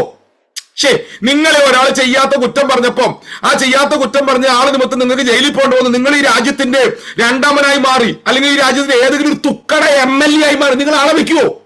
വെറുതെ വെക്കുവോ? യോസഫ് എന്താ മിണ്ടാറായിരുന്നേ? യോസഫിനറിയാം, എന്റെ ജീവിതത്തിൽ കൊട്ടാരത്തിന്റെ കൾച്ചർ ഞാൻ പഠിച്ചത്, കൊട്ടാരത്തിന്റെ സംസ്കാരം എന്റെ അകത്ത് കയറിയത് കാരാഗ്രഹത്തിൽ നിന്നാണ്. കാരാഗ്രഹത്തിലേക്ക് വരാനായിട്ട് അവളെ ഉപയോഗിച്ചതാണ്. അവൾ അങ്ങനെ ചെയ്തില്ലായിരുന്നു, ഈ കാരാഗ്രഹത്തിൽ എത്താൻ പറ്റിയല്ല. ഓ പോട്ടെ, ഞാൻ അവിടേക്കൊന്നും പോകുന്നില്ല, ഞാൻ തിരിച്ചു വരിക. മനസ്സിലാകുന്നവർക്കായി സ്തോത്രം. ഒന്ന് നന്ദി പറഞ്ഞത്, എല്ലാ കാരാഗ്രഹത്തിനായി നന്ദി, എല്ലാ അപവാദങ്ങൾക്കായി നന്ദി, എല്ലാ വേദനകൾക്കായി നന്ദി, എല്ലാ സാഹചര്യങ്ങൾക്കായി നന്ദി. ഇവിടെ പോയി ആത്മാവ് നിറഞ്ഞവരായി നിങ്ങൾ എന്ത് ചെയ്യണം? സങ്കീർത്തനങ്ങളാലും. പറഞ്ഞ അടുത്ത വാക്ക് ബോബി മോള് പോയോ? സങ്കീർത്തനങ്ങളാലും സ്തുതികളാലും ആത്മീക ഗീതങ്ങളാലും. അടുത്തത് തമ്മിൽ സംസാരിച്ചും. അപ്പൊ നിങ്ങൾ തമ്മിൽ എന്ത് ചെയ്യണം? സംസാരിക്കണം. എന്താ പറയണ്ടേ? തമ്മിൽ ആത്മീയ ഗീതങ്ങളാലും തമ്മിൽ. അപ്പൊ നിങ്ങളുടെ അകത്ത് ഇതൊരു ഗീതമായി, നിങ്ങളുടെ പാട്ടിനായി മാറും. നിങ്ങൾ പുതിയ പാട്ട് എഴുതുന്നവരായി മാറും. നിങ്ങളുടെ ജീവിതം ഒരു പാട്ടായി മാറും. ഹലോ, എന്റെ കൂടെ ഉണ്ടോ നിങ്ങൾ? നിങ്ങളുടെ ജീവിതം പാട്ട് നിങ്ങൾ പാടുമ്പോൾ ഉപമയൊന്നും ഇല്ലെങ്കിലും കുഴപ്പമില്ല. ഒന്നൊന്നിനോട് ഉപമയൊന്നാൽ അല്ല, ഒന്നൊന്നിനോട് സാദൃശ്യം ചെന്നാൽ ഉപമയാമിത്. പാട്ട് എഴുതുമ്പോൾ അതിനകത്ത് രാഗം, താളം, മേളം, കൊടുപ്പൊക്കെ വേണം. നിങ്ങൾ ആത്മാവിൽ എന്ന് പാടാൻ തുടങ്ങുമ്പോൾ ദൈവാത്മാവെല്ലാം സെറ്റ് ചെയ്യും. നിങ്ങളുടെ കഴിവിലെല്ലാം ദൈവാത്മാവിനാൽ പാടാൻ പറ്റും. നിങ്ങളുടെ ജീവിതം ഒരു പാട്ടായി മാറും. നിങ്ങൾ എന്റെ കൂടെ ഉണ്ടോ? ആത്മാവ് എന്ന് പറയുന്ന സങ്കീർത്തനങ്ങളാലും സ്തുതികളാലും ആത്മീയ ഗീതങ്ങളാലും. അടുത്ത വാക്ക് ഓടിച്ചു വായിച്ചോ. തമ്മിൽ സംസാരിച്ചും നിങ്ങൾ തമ്മിൽ സംസാരിക്കണം. നിങ്ങളുടെ വളർച്ച നിങ്ങൾ സംസാരിക്കണം. അപ്പൊ ഒരാളുടെ വളർച്ച നിങ്ങളോട് പറയുമ്പോൾ അടുത്തൊരാളുടെ വളർച്ച നിങ്ങൾ ആ വ്യക്തിയോട് പറയുമ്പോൾ നിങ്ങൾ തമ്മിൽ ഒരുമിച്ച് വളരും. നിങ്ങൾ എന്റെ കൂടെ ഉണ്ടോ? അപ്പൊ ന്യൂ കവനന്റിന്റെ വളർച്ച എന്ന് പറയുന്നത് യാചിക്കുന്നതിനാലല്ല. നിങ്ങളുടെ ലൈഫ് സ്റ്റൈൽ മാറും. അടുത്ത വാക്യം വായിച്ചേ. നിങ്ങളുടെ ഹൃദയത്തിൽ കർത്താവിന് പാടിയും. എവിടെ പാടണം? ഹൃദയത്തിൽ. നിങ്ങളുടെ അപ്പൊ വാ കൊണ്ട് പാടുന്ന പാട്ടുണ്ട്, ഹൃദയം കൊണ്ട് പാടുന്ന പാട്ടുണ്ട്. നിങ്ങളുടെ ഹൃദയം കൊണ്ട് കർത്താവിന് പാടിയും. അടുത്ത വാക്ക് ഓടിച്ചു വായിച്ചു. കീർത്തനം ചെയ്തും നമ്മുടെ കർത്താവായ യേശു ക്രിസ്തുവിന്റെ നാമത്തിൽ ദൈവവും പിതാവുമായവന് എല്ലായ്പ്പോഴും എല്ലാറ്റിനും വേണ്ടി സ്തോത്രം ചെയ്തുകൊള്ളും. എല്ലാറ്റിനും. അപ്പൊ ന്യൂ ടെസ്റ്റ്മെന്റിലേക്ക് നിങ്ങൾ വരുമ്പോൾ, ന്യൂ കവനന്റിലേക്ക് വരുമ്പോൾ നിങ്ങൾ എല്ലാറ്റിനും സ്തോത്രം ചെയ്യുക. കൃപ നിങ്ങളോട് യാചിക്കാനല്ല പറഞ്ഞേ, നിങ്ങളോട് നിലവിളിക്കാനല്ല പറഞ്ഞേ, നിങ്ങളുടെ ആവശ്യങ്ങളുടെ പുറകെ ഒഴുകാനല്ല പറഞ്ഞേ. കാരണം എന്താ? നിങ്ങൾക്ക് വേണ്ടി തമ്പുരാൻ ഇതെല്ലാം ഒരുക്കി വെച്ചേക്കുകയാണ്. അപ്പൊ വിൽപത്രത്തിനകത്തുള്ള അവകാശങ്ങൾ, വിൽപത്രത്തിനകത്തുള്ള വാക്തത്വങ്ങൾ അവൻ മരിച്ചതിനാൽ ഇപ്പോൾ നിങ്ങളുടെ അവകാശമാണ്. ഞാനൊന്നുകൂടെ പറയാം. അപ്പൊ പാപമോചനം നിങ്ങളുടെ അവകാശമാണ്. പുനർജനനം അല്ലെങ്കിൽ വീണ്ടും ജനനം നിങ്ങളുടെ അവകാശമാണ്. നീതീകരണം നിങ്ങളുടെ അവകാശമാണ്. വിശുദ്ധീകരണം നിങ്ങളുടെ അവകാശമാണ്. അടുത്ത പദങ്ങൾ ശ്രദ്ധിക്കണം. പെർഫെക്ഷൻ, നിങ്ങൾ പൂർണ്ണരാകുന്നത്, നിങ്ങൾ യേശുവിനെ പോലെയാകുന്നത് നിങ്ങളുടെ അവകാശമാണ്. ഗ്ലോറിഫിക്കേഷൻ നിങ്ങളുടെ അവകാശമാണ്. പുതിയ യെരൂശലേം നിങ്ങളുടെ അവകാശമാണ്. ഉണ്ടോ? നിങ്ങൾ എന്നെ കൂടെ ഉണ്ടോ? യേശുക്രിസ്തുവിന്റെ ഉടമ്പടിയിലൂടെ ഇത് മുഴുവൻ നിങ്ങളുടെ അവകാശമാണ്. ചില സമയത്ത് നിങ്ങൾ ഇരിക്കുന്ന മുറിക്കകത്ത് സാന്നിധ്യം അറിയാറുണ്ടോ? ഉണ്ടോ? ചില സമയത്ത് നിങ്ങൾ ഇരിക്കുന്ന മുറിക്കകത്ത് മഹത്വം ഇറങ്ങുന്ന അനുഭവിച്ചിട്ടുണ്ടോ? ദൈവിക വെളിച്ചം ഇറങ്ങുന്ന അനുഭവിച്ചിട്ടുണ്ടോ? ദൈവാത്മാവിന്റെ ആത്മാവിനെ കൊണ്ടുപോകുന്ന അനുഭവിച്ചിട്ടുണ്ടോ? ഇതെല്ലാവർക്കും അനുഭവിക്കാം. ഇതിന്റെ വ്യത്യസ്ത തലങ്ങൾ തുറക്കും. കഴിഞ്ഞ ദിവസം ഞങ്ങള് ദീപകന്റെ വീട്ടിൽ പകല് കത്രമേശം നടത്തി രാത്രി പ്രാർത്ഥിച്ചുകൊണ്ടിരിക്കുകയാണ്. കുറച്ചു സമയം കഴിഞ്ഞപ്പോൾ നീതു ഭയങ്കരമായിട്ട് ശബ്ദമെടുത്ത് ആരാധിക്കാൻ തുടങ്ങി. ചെറിയ കുഞ്ഞുങ്ങളാണ്, അവരെല്ലാം ഒരുമിച്ച് കൂടിയത് ഞാൻ തന്നെ അതിശയിച്ചു പോയി. അവർ ആയുസിൽ ആദ്യമായിട്ട് കുഞ്ഞുങ്ങൾ ഒരുമിച്ച് അങ്ങനെ ഇരിക്കുന്നത് പ്രാർത്ഥിക്കാൻ സമയമെടുത്തിരിക്കുകയാണ്. ഒടുവിൽ യോഗം കഴിഞ്ഞപ്പോൾ എന്നോട് നീതു പറഞ്ഞു, പാസ്റ്റർ ഒരു വലിയ വെളിച്ചം എന്റെ മേൽ ഇറങ്ങി വന്നു. ഒരു വെളുത്ത വെളിച്ചം. കേൾക്കുന്നുണ്ടോ നിങ്ങൾ? നിങ്ങളുടെ മേൽ മഹത്വത്തിന്റെ കൂട്ടിമുട്ടൽ നടക്കും.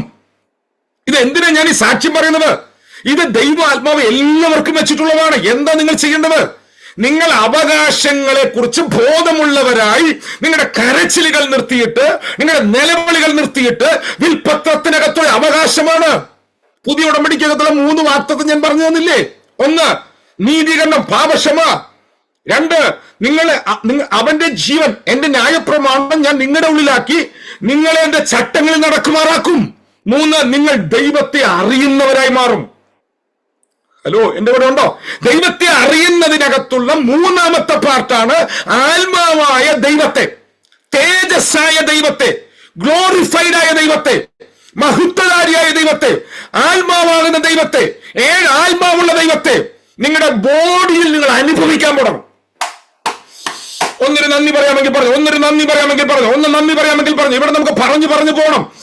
പക്ഷെ അതുകൊണ്ട് ഞാൻ ആദ്യം പറഞ്ഞത്, രക്തത്താലുള്ള വീണ്ടെടുപ്പ്, രക്തത്താലുള്ള നീതീകരണം, രക്തത്താലുള്ള പ്രായശ്ചിത്തം, രക്തത്താലുള്ള നിരപ്പ് നടന്നത് സത്യമാണെങ്കിൽ ജീവൻ നിങ്ങൾ തുറക്കും. അപ്പൊ നിങ്ങൾ ചെയ്യേണ്ടത് എന്താണെന്നറിയാമോ? നിങ്ങൾ പിതാവ് പറഞ്ഞ വാഗ്ദത്തങ്ങൾ യേശുക്രിസ്തുവിന്റെ കാൽവറി മരണത്തോടെ അത് ഫുൾഫിൽ ആയിരിക്കുകയാണ്. ഫുൾഫിൽ ആയത് മാത്രമല്ല, ഇപ്പോൾ നിങ്ങൾക്ക് അവനത് മരണപത്രമായി എഴുതി തന്നിരിക്കുന്നു. ഇനി നിങ്ങൾ എന്താ ചെയ്യേണ്ടത്? നിങ്ങൾ അത് പോയി നിങ്ങളുടെ മാറ്റുക. അത് നമ്മൾ എന്താ ചെയ്യേണ്ടത്? ഒന്ന്, മരണപത്രം കയ്യിലുണ്ടായിരിക്കണം. 2, വിൽപത്രം കയ്യിലുണ്ടായിരിക്കണം. 3, നിങ്ങൾ എക്സിക്യൂട്ടറെ കാണണം. ഇത് നിങ്ങൾക്ക് എഴുതി തരുന്നവരെ കാണണം. അല്ലാതെ നിങ്ങൾ ഇതിനു വേണ്ടി നിലവിളിക്കണ്ട. ഇനി നിങ്ങൾ ഈ പുതിയ ഉടമ്പടി എഴുതിയിരിക്കുന്നത് പുതിയ നിയമത്തിലാണല്ലോ, അതിന്റെ ഡീറ്റെയിൽ എഴുതിയിരിക്കുന്നത്. പുതിയ നിയമത്തിന്റെ അവസാന പുസ്തകത്തില് പിശാചിനെ തീപ്പൊയ്യിലെ എറിയുന്നൊരു വാക്യമുണ്ടോ? കർത്താവേ കൃപ. പിശാചിനെ തീപ്പൊയ്യിൽ എറിഞ്ഞു കളയുന്നൊരു വാക്യമുണ്ടോ? വെളിപ്പാട് 21:10 എന്താ? വെളിപ്പാട് 21:10 എന്താ എഴുതിയിരിക്കുന്നേ? 20:10 വെളിപ്പാട് 20:10 വേഗം വായിച്ചു. 1-2 വാക്യം വായിച്ച് അവസാനിപ്പിക്കാം. അവൻ എന്നെ ആത്മവിവശതയിൽ ഉയർന്നൊരു വൻമലയിൽ കൊണ്ടുപോയി യെരൂശലേം എന്ന വിശുദ്ധ നഗരം സ്വർഗത്തിൽ 20:10 ആണോ വായിക്കുന്നത്? അവരെ വഞ്ചിച്ച പിശാചിനെ മൃഗവും പ്രവാചകനും കിടക്കുന്ന ഗന്ധക തീപ്പൊയ്കയിലേക്ക് തള്ളിയിടും. ഗന്ധക തീപ്പൊയ്കയിലേക്ക് തള്ളിയിടും. അടുത്ത വാക്ക്, അവർ എന്നേക്കും രാപ്പകൽ ദണ്ഡനം സഹിക്കേണ്ടി വരും. അവർ എന്നേക്കും രാപ്പകൽ ദണ്ഡനം സഹിക്കേണ്ടി വരും. തീയിറങ്ങി അവരെ ദഹിപ്പിച്ചു കളയും. കേട്ടോ? ന്യൂ കവനന്റിന്റെ പെർഫെക്ഷന്റെ സമാപന ഭാഗം വരെ ദൈവാത്മ പറഞ്ഞു വെച്ചേക്കുക. ഇനി 21:2 വായിച്ചു വെക്കും. നിങ്ങൾ 21:2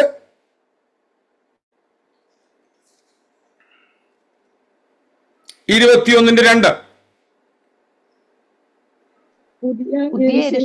വിശുദ്ധ നഗരം ഭർത്താവിനായി അലങ്കരിച്ചിട്ടുള്ള മണവാട്ടിയെ പോലെ ഒരുങ്ങി സ്വർഗത്തിൽ നിന്ന് ദൈവസന്നിധിയിൽ നിന്ന് തന്നെ ഇറങ്ങുന്നത് ഞാൻ കണ്ടു. ഇവിടെ ഒരു പുതിയ ന്യൂ കവനന്റിന്റെ ഹയർ റിലം പറയുകയാണ്. പുതിയ യെരൂശലേം ഭർത്താവിന് വേണ്ടി അലങ്കരിക്കപ്പെട്ട മണവാട്ടിയെ പോലെ ഇറങ്ങുന്നത് ഞാൻ കണ്ടു. ഇത് നടക്കാൻ പോകുന്ന കാര്യമാണോ, നടന്ന കാര്യമാണോ? നടക്കാൻ പോകുന്ന കാര്യമാണ്. പക്ഷേ യോഹന്നാൻ ഇവിടെ പറഞ്ഞപ്പോൾ എങ്ങനെയാ പറയുന്നത്? നടന്നതുപോലെയല്ലേ പറയുന്നേ. യോഹന്നാൻ ഇത് കാണുന്നത് AD 92 അല്ലെങ്കിൽ 95. 2025 ഇതുവരെ നടന്നിട്ടില്ല. ഇനി 1000 വർഷം കഴിഞ്ഞാലും നടക്കുകയില്ല. അപ്പൊ 3000 ചില വർഷത്തെ ഗ്യാപ്പുള്ള ന്യൂ കവനന്റിന്റെ സമാപന മേഖല നടക്കുന്ന ഈ വെളിപ്പാട്, പുതിയ യെരൂശലേം ഇറങ്ങി വരുന്നത് യോഹന്നാൻ ആത്മാവിൽ കാണുകയാണ്. എല്ലാം ഇവിടെ സംഭവിച്ചതുപോലെയല്ലേ കാണുന്നത്. നിങ്ങൾ എന്റെ കൂടെ ഉണ്ടോ? നിങ്ങൾ എന്റെ കൂടെ ഉണ്ടോ? വെളിപ്പാട് പുസ്തകം 20-ാം അധ്യായത്തിൽ 2-ാം വാക്യം, പഴയ പാമ്പിനെ പിടിച്ചു, അവനെ ചങ്ങലക്കിട്ടു. കണ്ടോ? കണ്ടമാനം കാര്യങ്ങൾ നിങ്ങൾ ശ്രദ്ധിച്ചാൽ ഭാവി കാലത്ത് സംഭവിക്കാനുള്ളത് ഭൂതകാലത്ത് പറഞ്ഞതായി കാണാം. ഈ പറഞ്ഞൊരു പദം പറയാനാണ് ഞാൻ കൊണ്ടുവന്നേ. വെളിപ്പാട് 20:1-2, വെളിപ്പാട് 21:1-2. ഈ ഭാഗങ്ങൾ നിങ്ങൾ ചേർത്ത് പഠിച്ചാൽ ഭാവിയിൽ സംഭവിക്കാൻ പോകുന്ന കാര്യമാണ്. പക്ഷെ യോഹന്നാൻ പറയുന്നത് സംഭവിച്ചു കഴിഞ്ഞതായിട്ട് അവൻ കാണുന്നു. അർത്ഥം എന്താ? യേശുക്രിസ്തുവിന്റെ കാൽവരി മരണത്തോടെ ന്യൂ കവനന്റ് സ്ഥാപിതമായി. ഇനി എല്ലാം അതത് സമയത്ത് നടന്നിരിക്കും. ഇത് നടക്കാൻ നിങ്ങൾ ഒന്നും ചെയ്യണ്ട. ഓ കർത്താവേ, കൃപ കൃപ കൃപ. നിങ്ങളുടെ പ്രാർത്ഥനയാലല്ല പിശാചിനെ പിടിച്ച്, കള്ളപ്രവാചകനെ പിടിച്ച്, മൃഗത്തെ പിടിച്ച് പൂട്ടാൻ പോകുന്നത്. നിങ്ങളുടെ പ്രാർത്ഥനയാലല്ല സിംഹാസനം ഇറങ്ങി വരാൻ പോകുന്നത്. അപ്പൊ നിങ്ങൾ എന്താ ചെയ്യേണ്ടത്?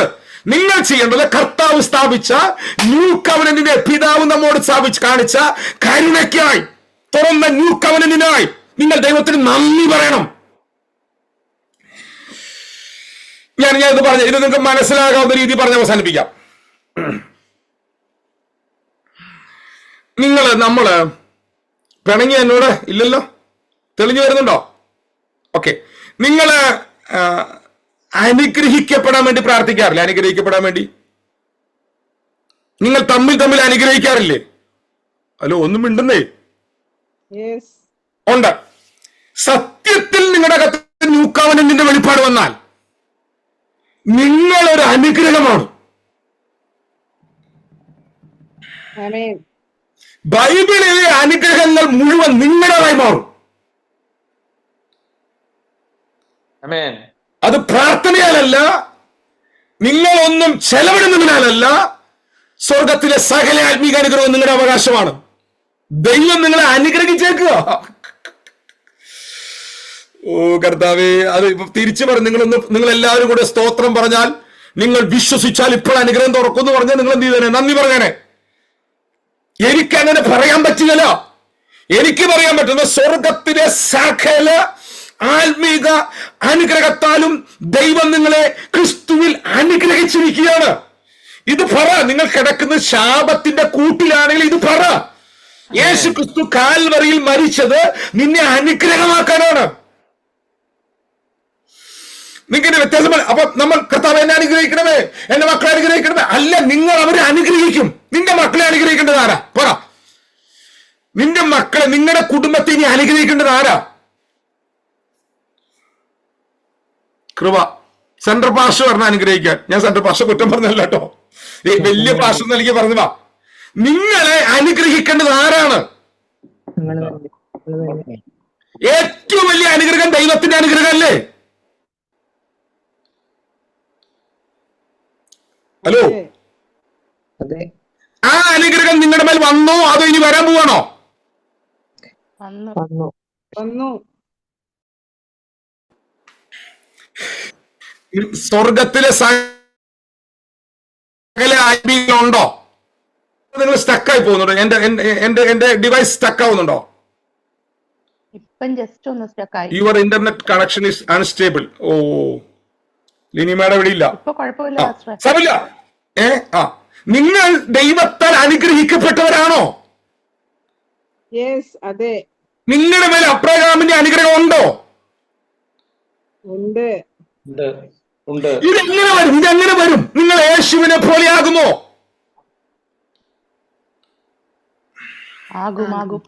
എങ്ങനെയാവും? എങ്ങനെ നിങ്ങളുടെ മേൽ ഓരോരുത്തർ 3 പേര് പറഞ്ഞു. ഒരാൾ പറഞ്ഞു എങ്ങനെ സ്വർഗത്തിലെ ആത്മീയ അനുഗ്രഹം വരുമെന്ന് പറഞ്ഞു. 2, ഒന്ന് എപ്പോഴാണ് ഇത് വന്നത്, ഇനി എങ്ങനെ നിങ്ങൾക്ക് അനുഭവിക്കാമെന്ന് പറഞ്ഞു. 2, അബ്രഹാമിന്റെ അനുഗ്രഹം എങ്ങനെ വരും എന്ന് പറഞ്ഞു. 3, നിങ്ങൾ എങ്ങനെ യേശുവിനെ പോലെ ആകുമെന്ന് പറഞ്ഞു. സ്വർഗത്തിലെ ആത്മീക അനുഗ്രഹം നിങ്ങളുടെ മേലുണ്ടോ? എഫേസ്യർ 1-ാം അധ്യായത്തില് സ്വർഗത്തിലെ സകല ആത്മീക അനുഗ്രഹത്താലും ക്രിസ്തുവിൽ നമ്മെ അനുഗ്രഹിച്ചിരിക്കുന്നു. അത് എന്റെ ചോദ്യം. നിങ്ങളുടെ മേലെ ഉണ്ടോ? അത് എങ്ങനെ കിട്ടും എന്റെ ചോദ്യം. ബാക്കി എനിക്ക് മനസ്സിലായി. അത് എന്ത് ചെയ്താൽ നിങ്ങൾക്ക് അനുഭവിക്കാം? എന്ത് വിഷമിക്കണം? അനുഗ്രഹമാക്കി കഴിഞ്ഞു. ഇവിടെയാണ് കവനന്റിന്റെ പ്രത്യേകത.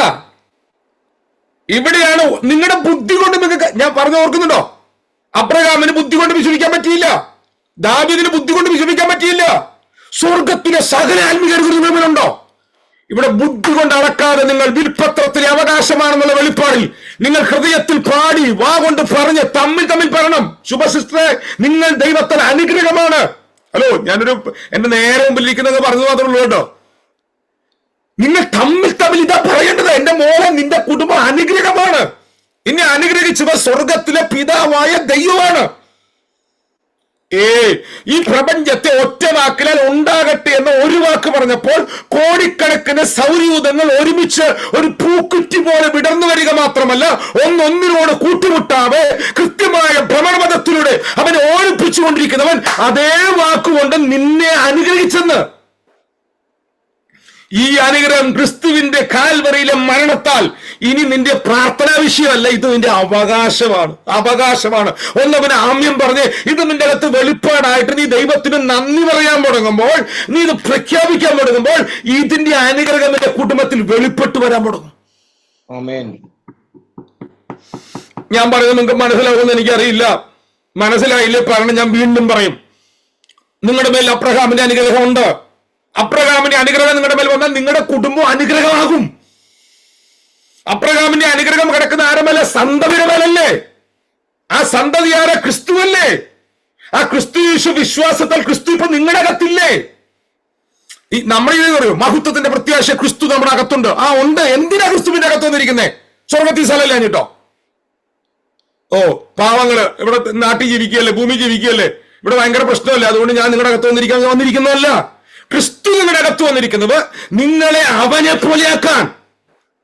ക്രിസ്തു നിങ്ങളുടെ അകത്ത് വന്നിരിക്കുന്നത് അവന്റെ മേലാണ് വാക്തത്വമുള്ളവ, സജിയുടെ മേലല്ല.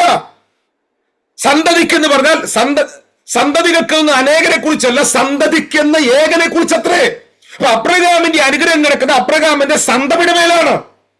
ആ സന്തതിയാണ്, ആ സന്തതി ക്രിസ്തുവാണ്.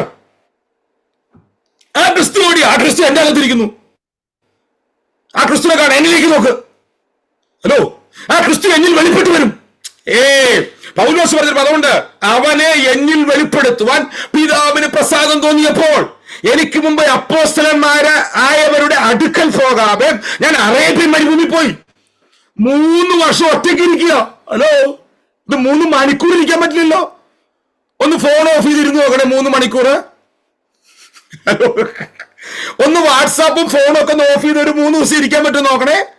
പൗലോസ് പറയുകയാണ് 3 വർഷം അറേബ്യൻ മരുഭൂമിയിൽ പോയി പൗലോസ് ഒറ്റയ്ക്കിരിക്കുക. ഹലോ, കേൾക്കുന്നുണ്ടോ നിങ്ങൾ? എന്തിനാണ്? പൗലോസ് ഒരു കാര്യം മനസ്സിലായി, ഇതുവരെ ഞാൻ പഠിച്ചത് മുഴുവൻ മതമാണ്, ഇതുവരെ ഞാൻ നടന്നത് മുഴുവൻ മതത്തിന്റെ പുറകിലാണ്. ഞാൻ ഒരുവന്റെ ശബ്ദം കേട്ടു, ശൗലേ ശൗലേ നീ എന്നെ ഉപദ്രവിക്കണമെന്ന്. കേൾക്കുന്നുണ്ടോ നിങ്ങൾ? ആ ശബ്ദം കേട്ടപ്പോൾ ശൗലിന് മനസ്സിലായി മതപഠനത്തിന് അപ്പുറമാണ് ജീവനുള്ള ദൈവം. ആ ശബ്ദം കേട്ടവന് എന്നിൽ അവനെ വെളിപ്പെടുത്തണം. അങ്ങനെ വാക്യമുണ്ട്, ഒന്ന് എടുത്ത് വായിച്ചു. ഞാൻ അതുകൂടെ വായിച്ചു നിർത്താം. ഗലാത്യലേഖനം 1-ാം അധ്യായത്തിന്റെ 15-16 വാക്യം എടുത്തേ.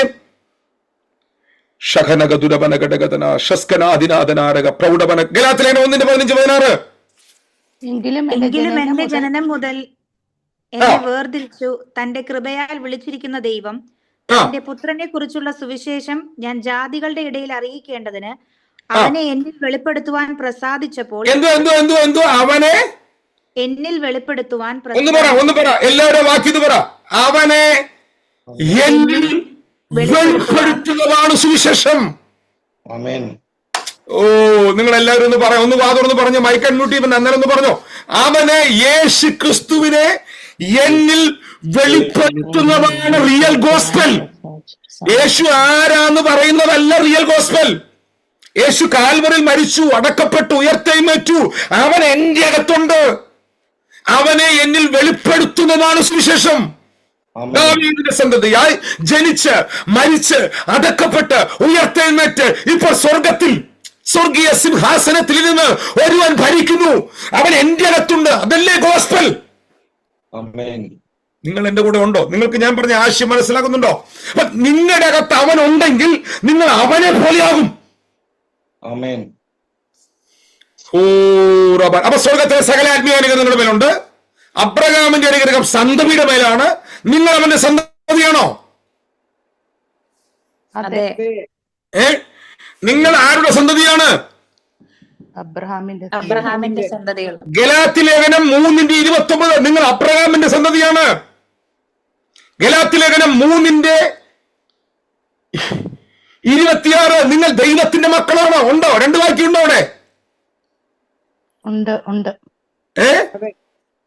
ഒന്ന് വായിച്ചു നോക്കിയേ. ക്രിസ്തു യേശുവിന്റെ വിശ്വാസത്താൽ നിങ്ങൾ എല്ലാവരും ദൈവത്തിന്റെ മക്കളാകുന്നു. ഉണ്ടോ? അവിടെ ഉണ്ടോ? അപ്പൊ നിങ്ങൾ ദൈവത്തിന്റെ പുത്രന്മാരാണോ? നിങ്ങൾ അബ്രഹാമിന്റെ മക്കളാണോ? അപ്പൊ സത്യത്തിൽ നിങ്ങളുടെ ആരെ മോനെ? ദൈവത്തിന്റെ മോനാണോ? അബ്രഹാമിന്റെ മോനാണോ? അബ്രഹാമിന്റെ സന്തതിയാണോ? രണ്ടുമാണ്. ഇത് രണ്ടും കൂടെ ചേർന്നതാണ് നിങ്ങൾ. അബ്രഹാമിന്റെ സന്തതിയാണെങ്കിൽ നിന്റെ കുടുംബവും നീയും അനുഗ്രഹമായിരിക്കും. പട്ടണങ്ങൾക്കും ജാതികൾക്കും രാജ്യങ്ങൾക്കും നിങ്ങൾ അനുഗ്രഹമായിരിക്കും. തരണേന്ന് പറയണ്ട, അത് നിങ്ങളുടെ മേൽ ഉണ്ട്. നിങ്ങൾ ദൈവത്തിന്റെ സന്തതിയാണെങ്കിൽ നിങ്ങൾ ദൈവത്തിന്റെ ആലയം പണിതിരിക്കും. ആമേൻ. എന്റെ സന്തതി എന്റെ ആലയം പണിയും. ഹലോ, ഇത് രണ്ടും കൂടെ ക്രിസ്തുവിനുണ്ട്. ഫിലിപ്പിന്റെ കൈസിൽ വെച്ച് തമ്പുരാൻ പറഞ്ഞു, കർത്താവ് പറഞ്ഞു, പത്രോസ് പറഞ്ഞു, നീ ജീവനുള്ള ദൈവത്തിന്റെ പുത്രനാണ്. ഒന്ന്. രണ്ടാമത്തെ ഫേസ്, നീ ക്രിസ്തുവാണ്. ഇത് രണ്ടും കൂടെ ഒരുമിച്ച് പറഞ്ഞാൽ നമ്മൾ വിചാരിച്ച രണ്ടും കൂടെ ഒന്നാന്നാ. ഒന്ന് ദാവീദ് കോവനന്റിന്റെയും മറ്റൊന്ന് അബ്രഹാമി കോവനന്റിന്റെയും നിവൃത്തിയാണത്. കൃപ. മത്തായിയുടെ തുടങ്ങുന്നത് എങ്ങനെയാ? അബ്രഹാമിന്റെ പുത്രനായ ദാവീദിന്റെ പുത്രനായ യേശുക്രിസ്തുവിന്റെ വംശാവലി. നിങ്ങളുണ്ട് എന്റെ കൂടെ വരുന്നത്. ഞാൻ ആശയം മനസ്സിലാവുന്നുണ്ടോ? രണ്ട് കവനന്റ് കണ്ട പുത്രനാണ് ക്രിസ്തു. അത് ധൈര്യത്തോടെ പത്രോസ് ഫിലിപ്പിന്റെ കൈസിനെ വെച്ച് വിളിച്ചു പറഞ്ഞു. ഉടൻ തന്നെ തമ്പുരാൻ പറഞ്ഞു, ഞാൻ എന്റെ സഭയെ പണിയും, പാതാള ഗോപുരങ്ങൾ ജയിക്കയില്ല. ഈ വെളിപ്പാടിന്റെ മേൽ ഞാൻ എന്റെ സഭയെ പണിയും. കേൾക്കുന്നുണ്ടോ നിങ്ങൾ? എന്നിട്ട് കർത്താവ് പറഞ്ഞു, മോനെ, സ്വർഗരാജ്യത്തിന്റെ താക്കോൽ ഞാൻ നിന്റെ കയ്യിൽ തരാൻ പോവുകയാണ്. അത് ആക്ടിവേറ്റ് ആകണമെങ്കിൽ നിങ്ങൾ നിങ്ങളുടെ ജീവനെ വെറുക്കണം. ആരെങ്കിലും ഒരു മനുഷ്യൻ സർവ്വലോകവും നേടിയാലും തന്റെ ജീവനെ നഷ്ടമാക്കിയാൽ അവൻ എന്ത് പ്രയോജനം? കർത്താവിന്റെ ജീവനാൽ നാം അവനെ പോലെയാകുമ്പോൾ നാം ഗ്ലോറി റിലത്തിലേക്ക് എൻ്ററാകും. ഇതെല്ലാം നിങ്ങളുടെ അവകാശമാണ്. ഓക്കെ, ഞാൻ 5 മിനിറ്റ് കൊണ്ട് ഞാനിത് കൺക്ലൂഡ് ചെയ്യാം. അപ്പൊ ഞാൻ എന്തായി പറഞ്ഞു വന്നത്? ഞാനീ പറഞ്ഞു വന്നത് പുതിയ നിയമത്തിനകത്ത് ഇത് പറഞ്ഞ സകല കാര്യങ്ങളും നമ്മുടെ അവകാശമാണ്.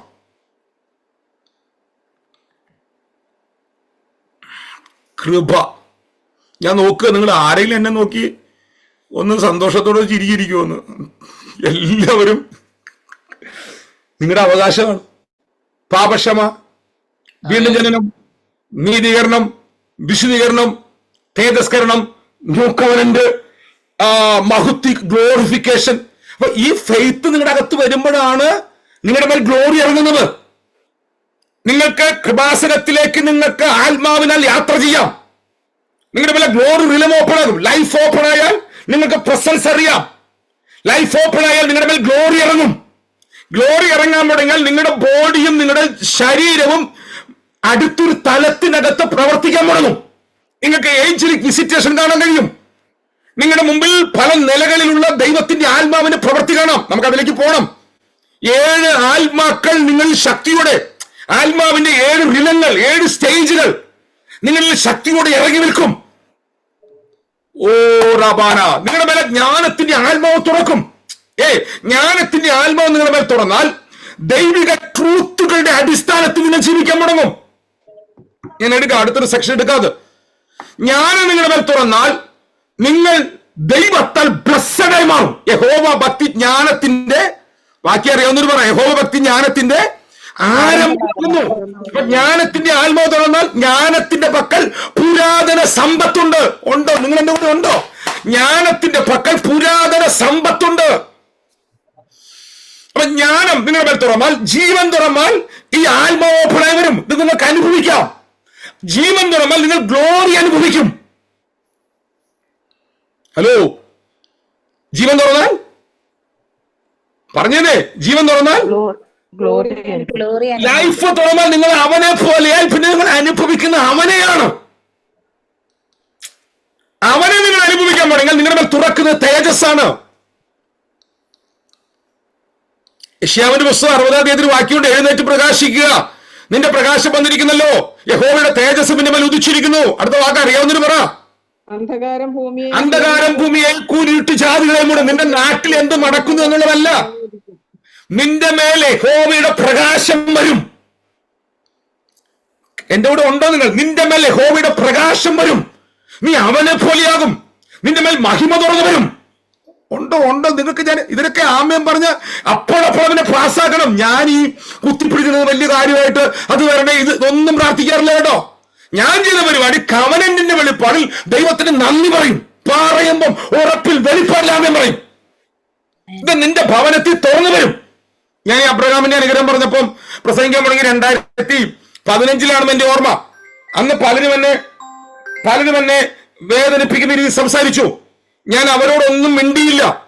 എനിക്കറിയാം ദൈവം പട്ടണങ്ങളെ അവകാശമായി തരുമെന്ന്. ഒരാമയം പറയാമെങ്കിൽ പറഞ്ഞ കർത്താവിന്, ദൈവത്തിന്റെ ജീവൻ തുറന്നാൽ, പാപക്ഷമ തുറന്നാൽ ജീവൻ തുറക്കും.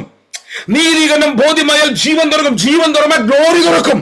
ഗ്ലോറി തുറന്നാൽ നിന്റെ വീട്ടിനകത്തുള്ള ദാരിദ്ര്യങ്ങൾ, നിന്റെ അപമാനങ്ങൾ, നിന്റെ വേദനകൾ, നിന്റെ തകർച്ചകൾ, നിന്റെ കുടുംബത്തിലെ അടിമത്തങ്ങൾ എല്ലാം പൊട്ടിമാറി നിന്റെ കുടുംബം ദൈവിക റിസോഴ്സസിനാൽ നിറയാൻ തുടങ്ങും.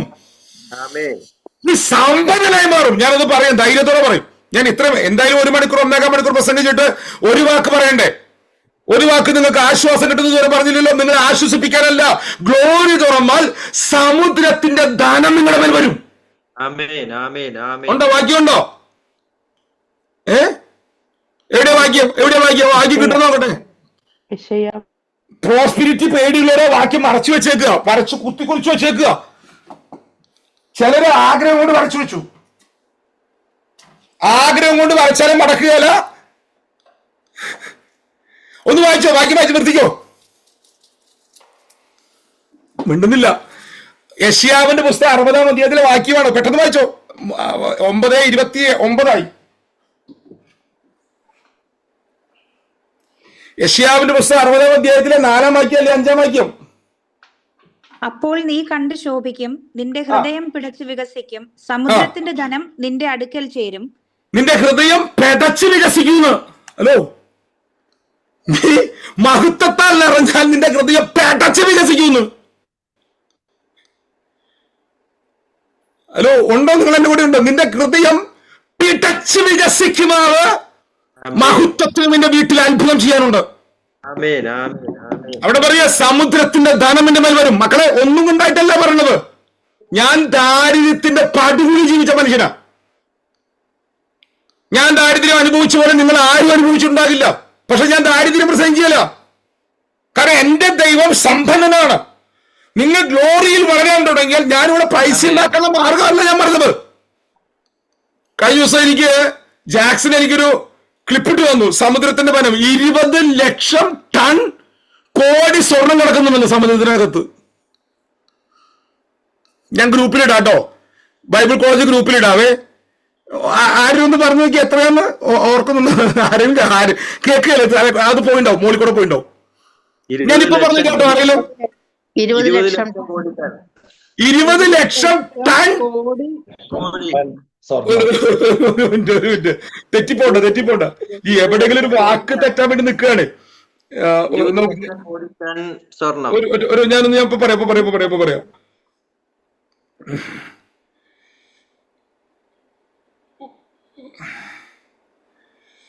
ഞാനത് എവിടെയോ സമുദ്രത്തിലുള്ളത് 20 ദശലക്ഷം ടൺ സ്വർണം. My God. കൃപ. നമ്മളെ പറയാ, തേജസ് ഉദിക്കുന്നവന്റെ മേൽ സമുദ്രത്തിലെ ദാനം ഞാൻ കൊടുക്കുന്നു. അപ്പൊ ഒരു ചർച്ചിനകത്ത്, ഒരു മിനിസ്ട്രിക്കകത്ത് മഹത്വം തുറന്നാൽ, നിന്റെ ഭവനത്തിനകത്ത് മഹത്വം തുറന്നാൽ നിന്റെ വീട്ടിലെ നീഡ്സ് ദൈവം തീർക്കുവോ? അപ്പൊ നമ്മൾ സമ്പത്തിന്റെ പുറകെ പോണോ, നമ്മൾ മഹത്വത്തിന്റെ പുറകെ പോണോ? ജീവനും മഹത്വം തുറക്കാൻ കവനന്റിന്റെ വെളിപ്പാടിൽ നിങ്ങൾ വളരാൻ തുടങ്ങിയാൽ നിങ്ങൾ പ്രോസ്പിരിറ്റിക്ക് എതിര് പറയാതിരുന്ന മാത്രം മതി. നിങ്ങളുടെ നാവ് കൊണ്ട് പ്രോസ്പിരിറ്റിക്ക് നിങ്ങൾ എതിര് പറയരുത്. ഏതെങ്കിലും ദൈവദാസന് കുറ്റം കണ്ടാൽ നിങ്ങൾ അതിന് വലിപ്പപ്പെടുത്തി പറയരുത്. നിങ്ങൾ ആ ദൈവദാസന് പറഞ്ഞോ. നിങ്ങൾ ശുശ്രൂഷകളെ അവഹേളിക്കരുത്. പ്രവചനപരത്തെയോ പ്രവാചക ശുശ്രൂഷയെയോ അഭിഷക്തന്മാരെയോ പ്രോസ്പിരിറ്റി നിങ്ങൾ അതിന്റെ ഒന്നും പുറകെപ്പെടാം. നിങ്ങളും ദൈവമായിട്ട് ബന്ധത്തെ നിങ്ങൾ ക്രമീകരിക്കുക. നിങ്ങളുടെ കുടുംബത്തിനകത്ത് തുറന്നു വരും. നിങ്ങളുടെ ദാരിദ്ര്യം പൊളിഞ്ഞു മാറും.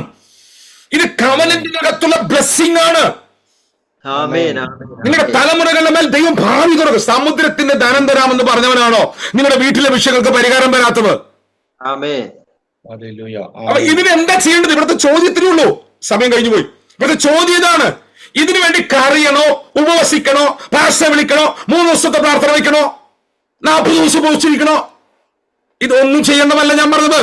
ഇതൊന്നുമല്ല കൊണ്ടുവരുന്നത് ഉടമ്പടിയുടെ വെളിപ്പാടകത്ത് വരുന്നതാണ്.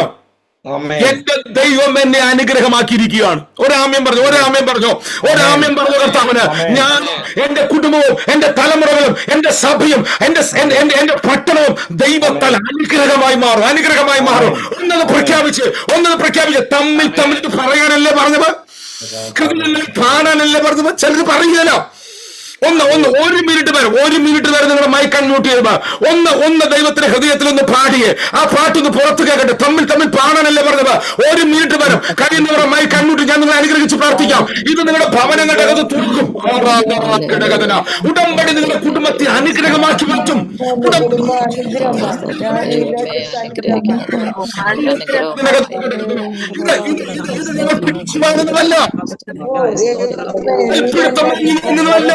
ഇത് ഞങ്ങളുടെ അവകാശമാണ്. ഇത് ഞങ്ങൾ പ്രഖ്യാപിക്കും. ഇത് ഞങ്ങളുടെ അവകാശമാണ്. ഇത് ഞങ്ങൾ പ്രഖ്യാപിക്കും.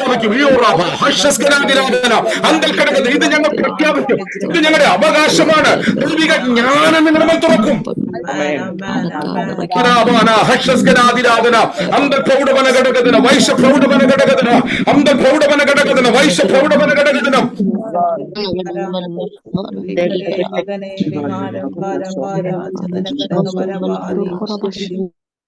ഒറ്റ വാക്ക് പറഞ്ഞുകൊണ്ട് നിർത്തുന്നു. ദൈവാനുവദിച്ചാൽ നമുക്ക് നാളെ രാവിലെ ഇത് ഓർത്ത് പ്രാർത്ഥിക്കാം. ഒരു വാക്ക് പറഞ്ഞു നിർത്താം. ദൈവവചനത്തിന്റെ വെളിപ്പാടകത്ത് വരുന്നവരുടെ ജീവിതത്തെ ദൈവം വളരെ ശ്രദ്ധയോടെ വീക്ഷിക്കുകയാണ്. ഞാൻ എഴുതി വെച്ചൊരു ഫ്രേസ് ഞാൻ പറയാം. ഉണ്ട്. ദൈവവചനത്തിനകത്ത് നിന്ന് അവകാശത്തിന്റെ വെളിപ്പാട് ലഭ്യമായവരുടെ ജീവിതത്തിൽ ദൈവം ഭയങ്കര ശ്രദ്ധാലുവാണ്.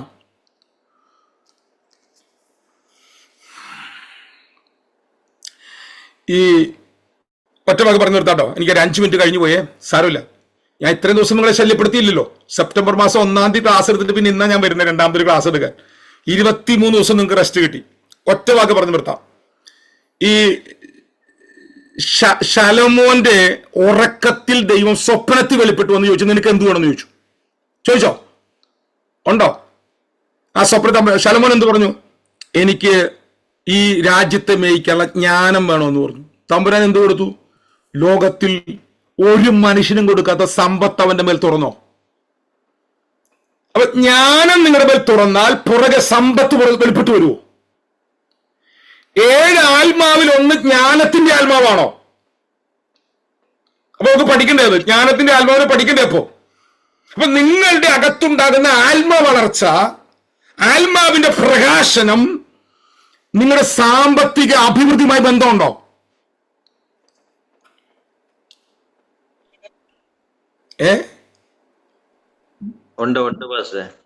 ഉണ്ട്. ദൈവം നിങ്ങളുടെ മേൽ ജ്ഞാനത്തിന്റെ ആത്മാവ് തുറക്കാൻ പോവുക. ദൈവം നിങ്ങളുടെ മേൽ പരിജ്ഞാനത്തിന്റെ ആത്മാവ് തുറക്കാൻ പോവുക. ദൈവം നിങ്ങളുടെ മേൽ 7 ആത്മാക്കളെ ആഴമായി തുറക്കാൻ പോവുക. ഇത് വെളിപ്പാടിന്റെ ജ്ഞാനത്തിന്റെയും ആത്മാവിനെ തുറക്കുന്ന സീസണാണ്. ഇത് നിങ്ങളിൽ തുറക്കുമ്പോൾ ഇത് വെറും കയ്യടി മാത്രമല്ല, ഇത് വെറും ബഹളം മാത്രമല്ല, ഇത് നിങ്ങളിലേക്ക് കൊണ്ടുവരും. ഇത് നിങ്ങൾ വിശുദ്ധിയെ കൊണ്ടുവരും. നിങ്ങൾ ദൈവിക സമാധാനത്തിൽ ജീവിക്കും. നിങ്ങൾ ദൈവിക ജീവനിൽ ജീവിക്കും. സത്യം പറഞ്ഞാൽ എനിക്ക് നിർത്താൻ തോന്നുന്നില്ല, പക്ഷെ ഞാനിവിടെ നിർത്തുകയാണ്. നിങ്ങൾ ദൈവിക ജീവനാൽ നിറയും.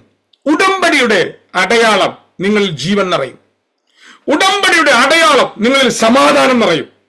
ഉടമ്പടിയുടെ അടയാളം നിങ്ങളിൽ ആത്മതലം റിലീസാകും. കർത്താവ് നിങ്ങളെ ആത്മതലത്തിലെ ആഴങ്ങളിലേക്ക് കൊണ്ടുപോകട്ടെ. എത്ര പേർ വിശ്വസിക്കുന്നു അവരുടെ മേൽ ദൈവാത്മത തുറക്കാൻ പോവുകയാണ്. ഞാൻ ഒരു വാക്ക് നിങ്ങൾക്ക് പ്രാർത്ഥിച്ച് അവസാനിപ്പിക്കുകയാണ്. നമുക്ക് കർത്താവ് അനുവദിച്ചാൽ നാളെ രാവിലെ നമുക്ക് വീണ്ടും, ഞാൻ രാവിലത്തെ പ്രാർത്ഥനയിൽ ഇത് ക്ലാസ് എടുക്കുകയാണ്. രാവിലത്തെ പ്രാർത്ഥന നമുക്ക് ഈ ആത്മാവ് തുറക്കാൻ വേണ്ടി പ്രാർത്ഥിക്കുക. ഇത് തുറക്കണമെന്നേ, ഇത് തുറക്കാതെ പറ്റുകയില്ല. ഇപ്പൊ ഞാൻ ഒരു വാക്ക് പ്രാർത്ഥിച്ച് അവസാനിപ്പിക്കാം.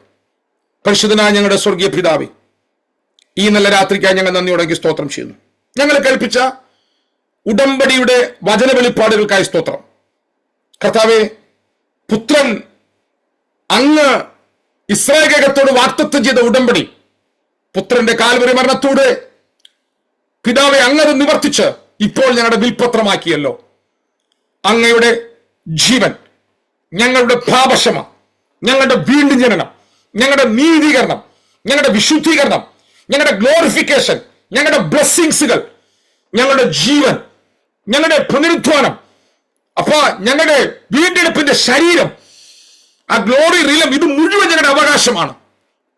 ഇത് ഓരോന്നോരോന്നായി മുഴുവനും ഇവരുടെ മേൽ തുറന്നു വരുവാൻ ഞാൻ ഇവരെ അനുഗ്രഹിച്ച് പ്രാർത്ഥിക്കുന്നു.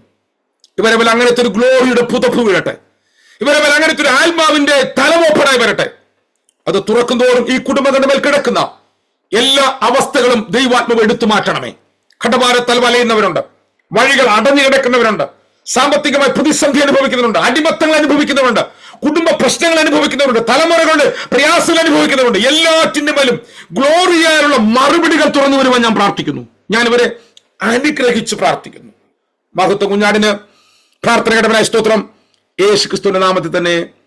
ആമേൻ, ആമേൻ, ആമേൻ. നമ്മുടെ കർത്താവായ യേശു ക്രിസ്തുവിന്റെ കൃപയും പിതാവായ ദൈവത്തിന്റെ സ്നേഹവും ആശ്വസിപ്പിച്ച് വഴിമടത്തുന്ന പരിശുദ്ധാത്മാവായ ദൈവത്തിന്റെ സഹവാസവും കൂട്ടായ്മയും കാവലും പ്രാർത്ഥിച്ച സകല പ്രാർത്ഥനാ വിഷയങ്ങളോടും ഭൂലോകത്തുള്ള സകല വിശുദ്ധന്മാരോടും നമ്മൾ ഓരോരുത്തരും എന്ന് വന്നേക്കും നമ്മുടെ കർത്താവ് യേശു ക്രിസ്തുവിന്റെ രണ്ടാം വരവരെയും ഇരിക്കുമാറാകട്ടെ. ആമേൻ, ആമേൻ, ആമേൻ. എല്ലാവർക്കും ഷലോം. എന്തെങ്കിലും സംശയം ഉണ്ടെങ്കിൽ നിങ്ങൾ അവിടെ ഇരിക്കൂ, ഷലോം പറയാം. സംശയം ഉണ്ടെങ്കിൽ ഞാൻ അവര് മറുപടി പറയാം. മോളെ അത് റെക്കോർഡ്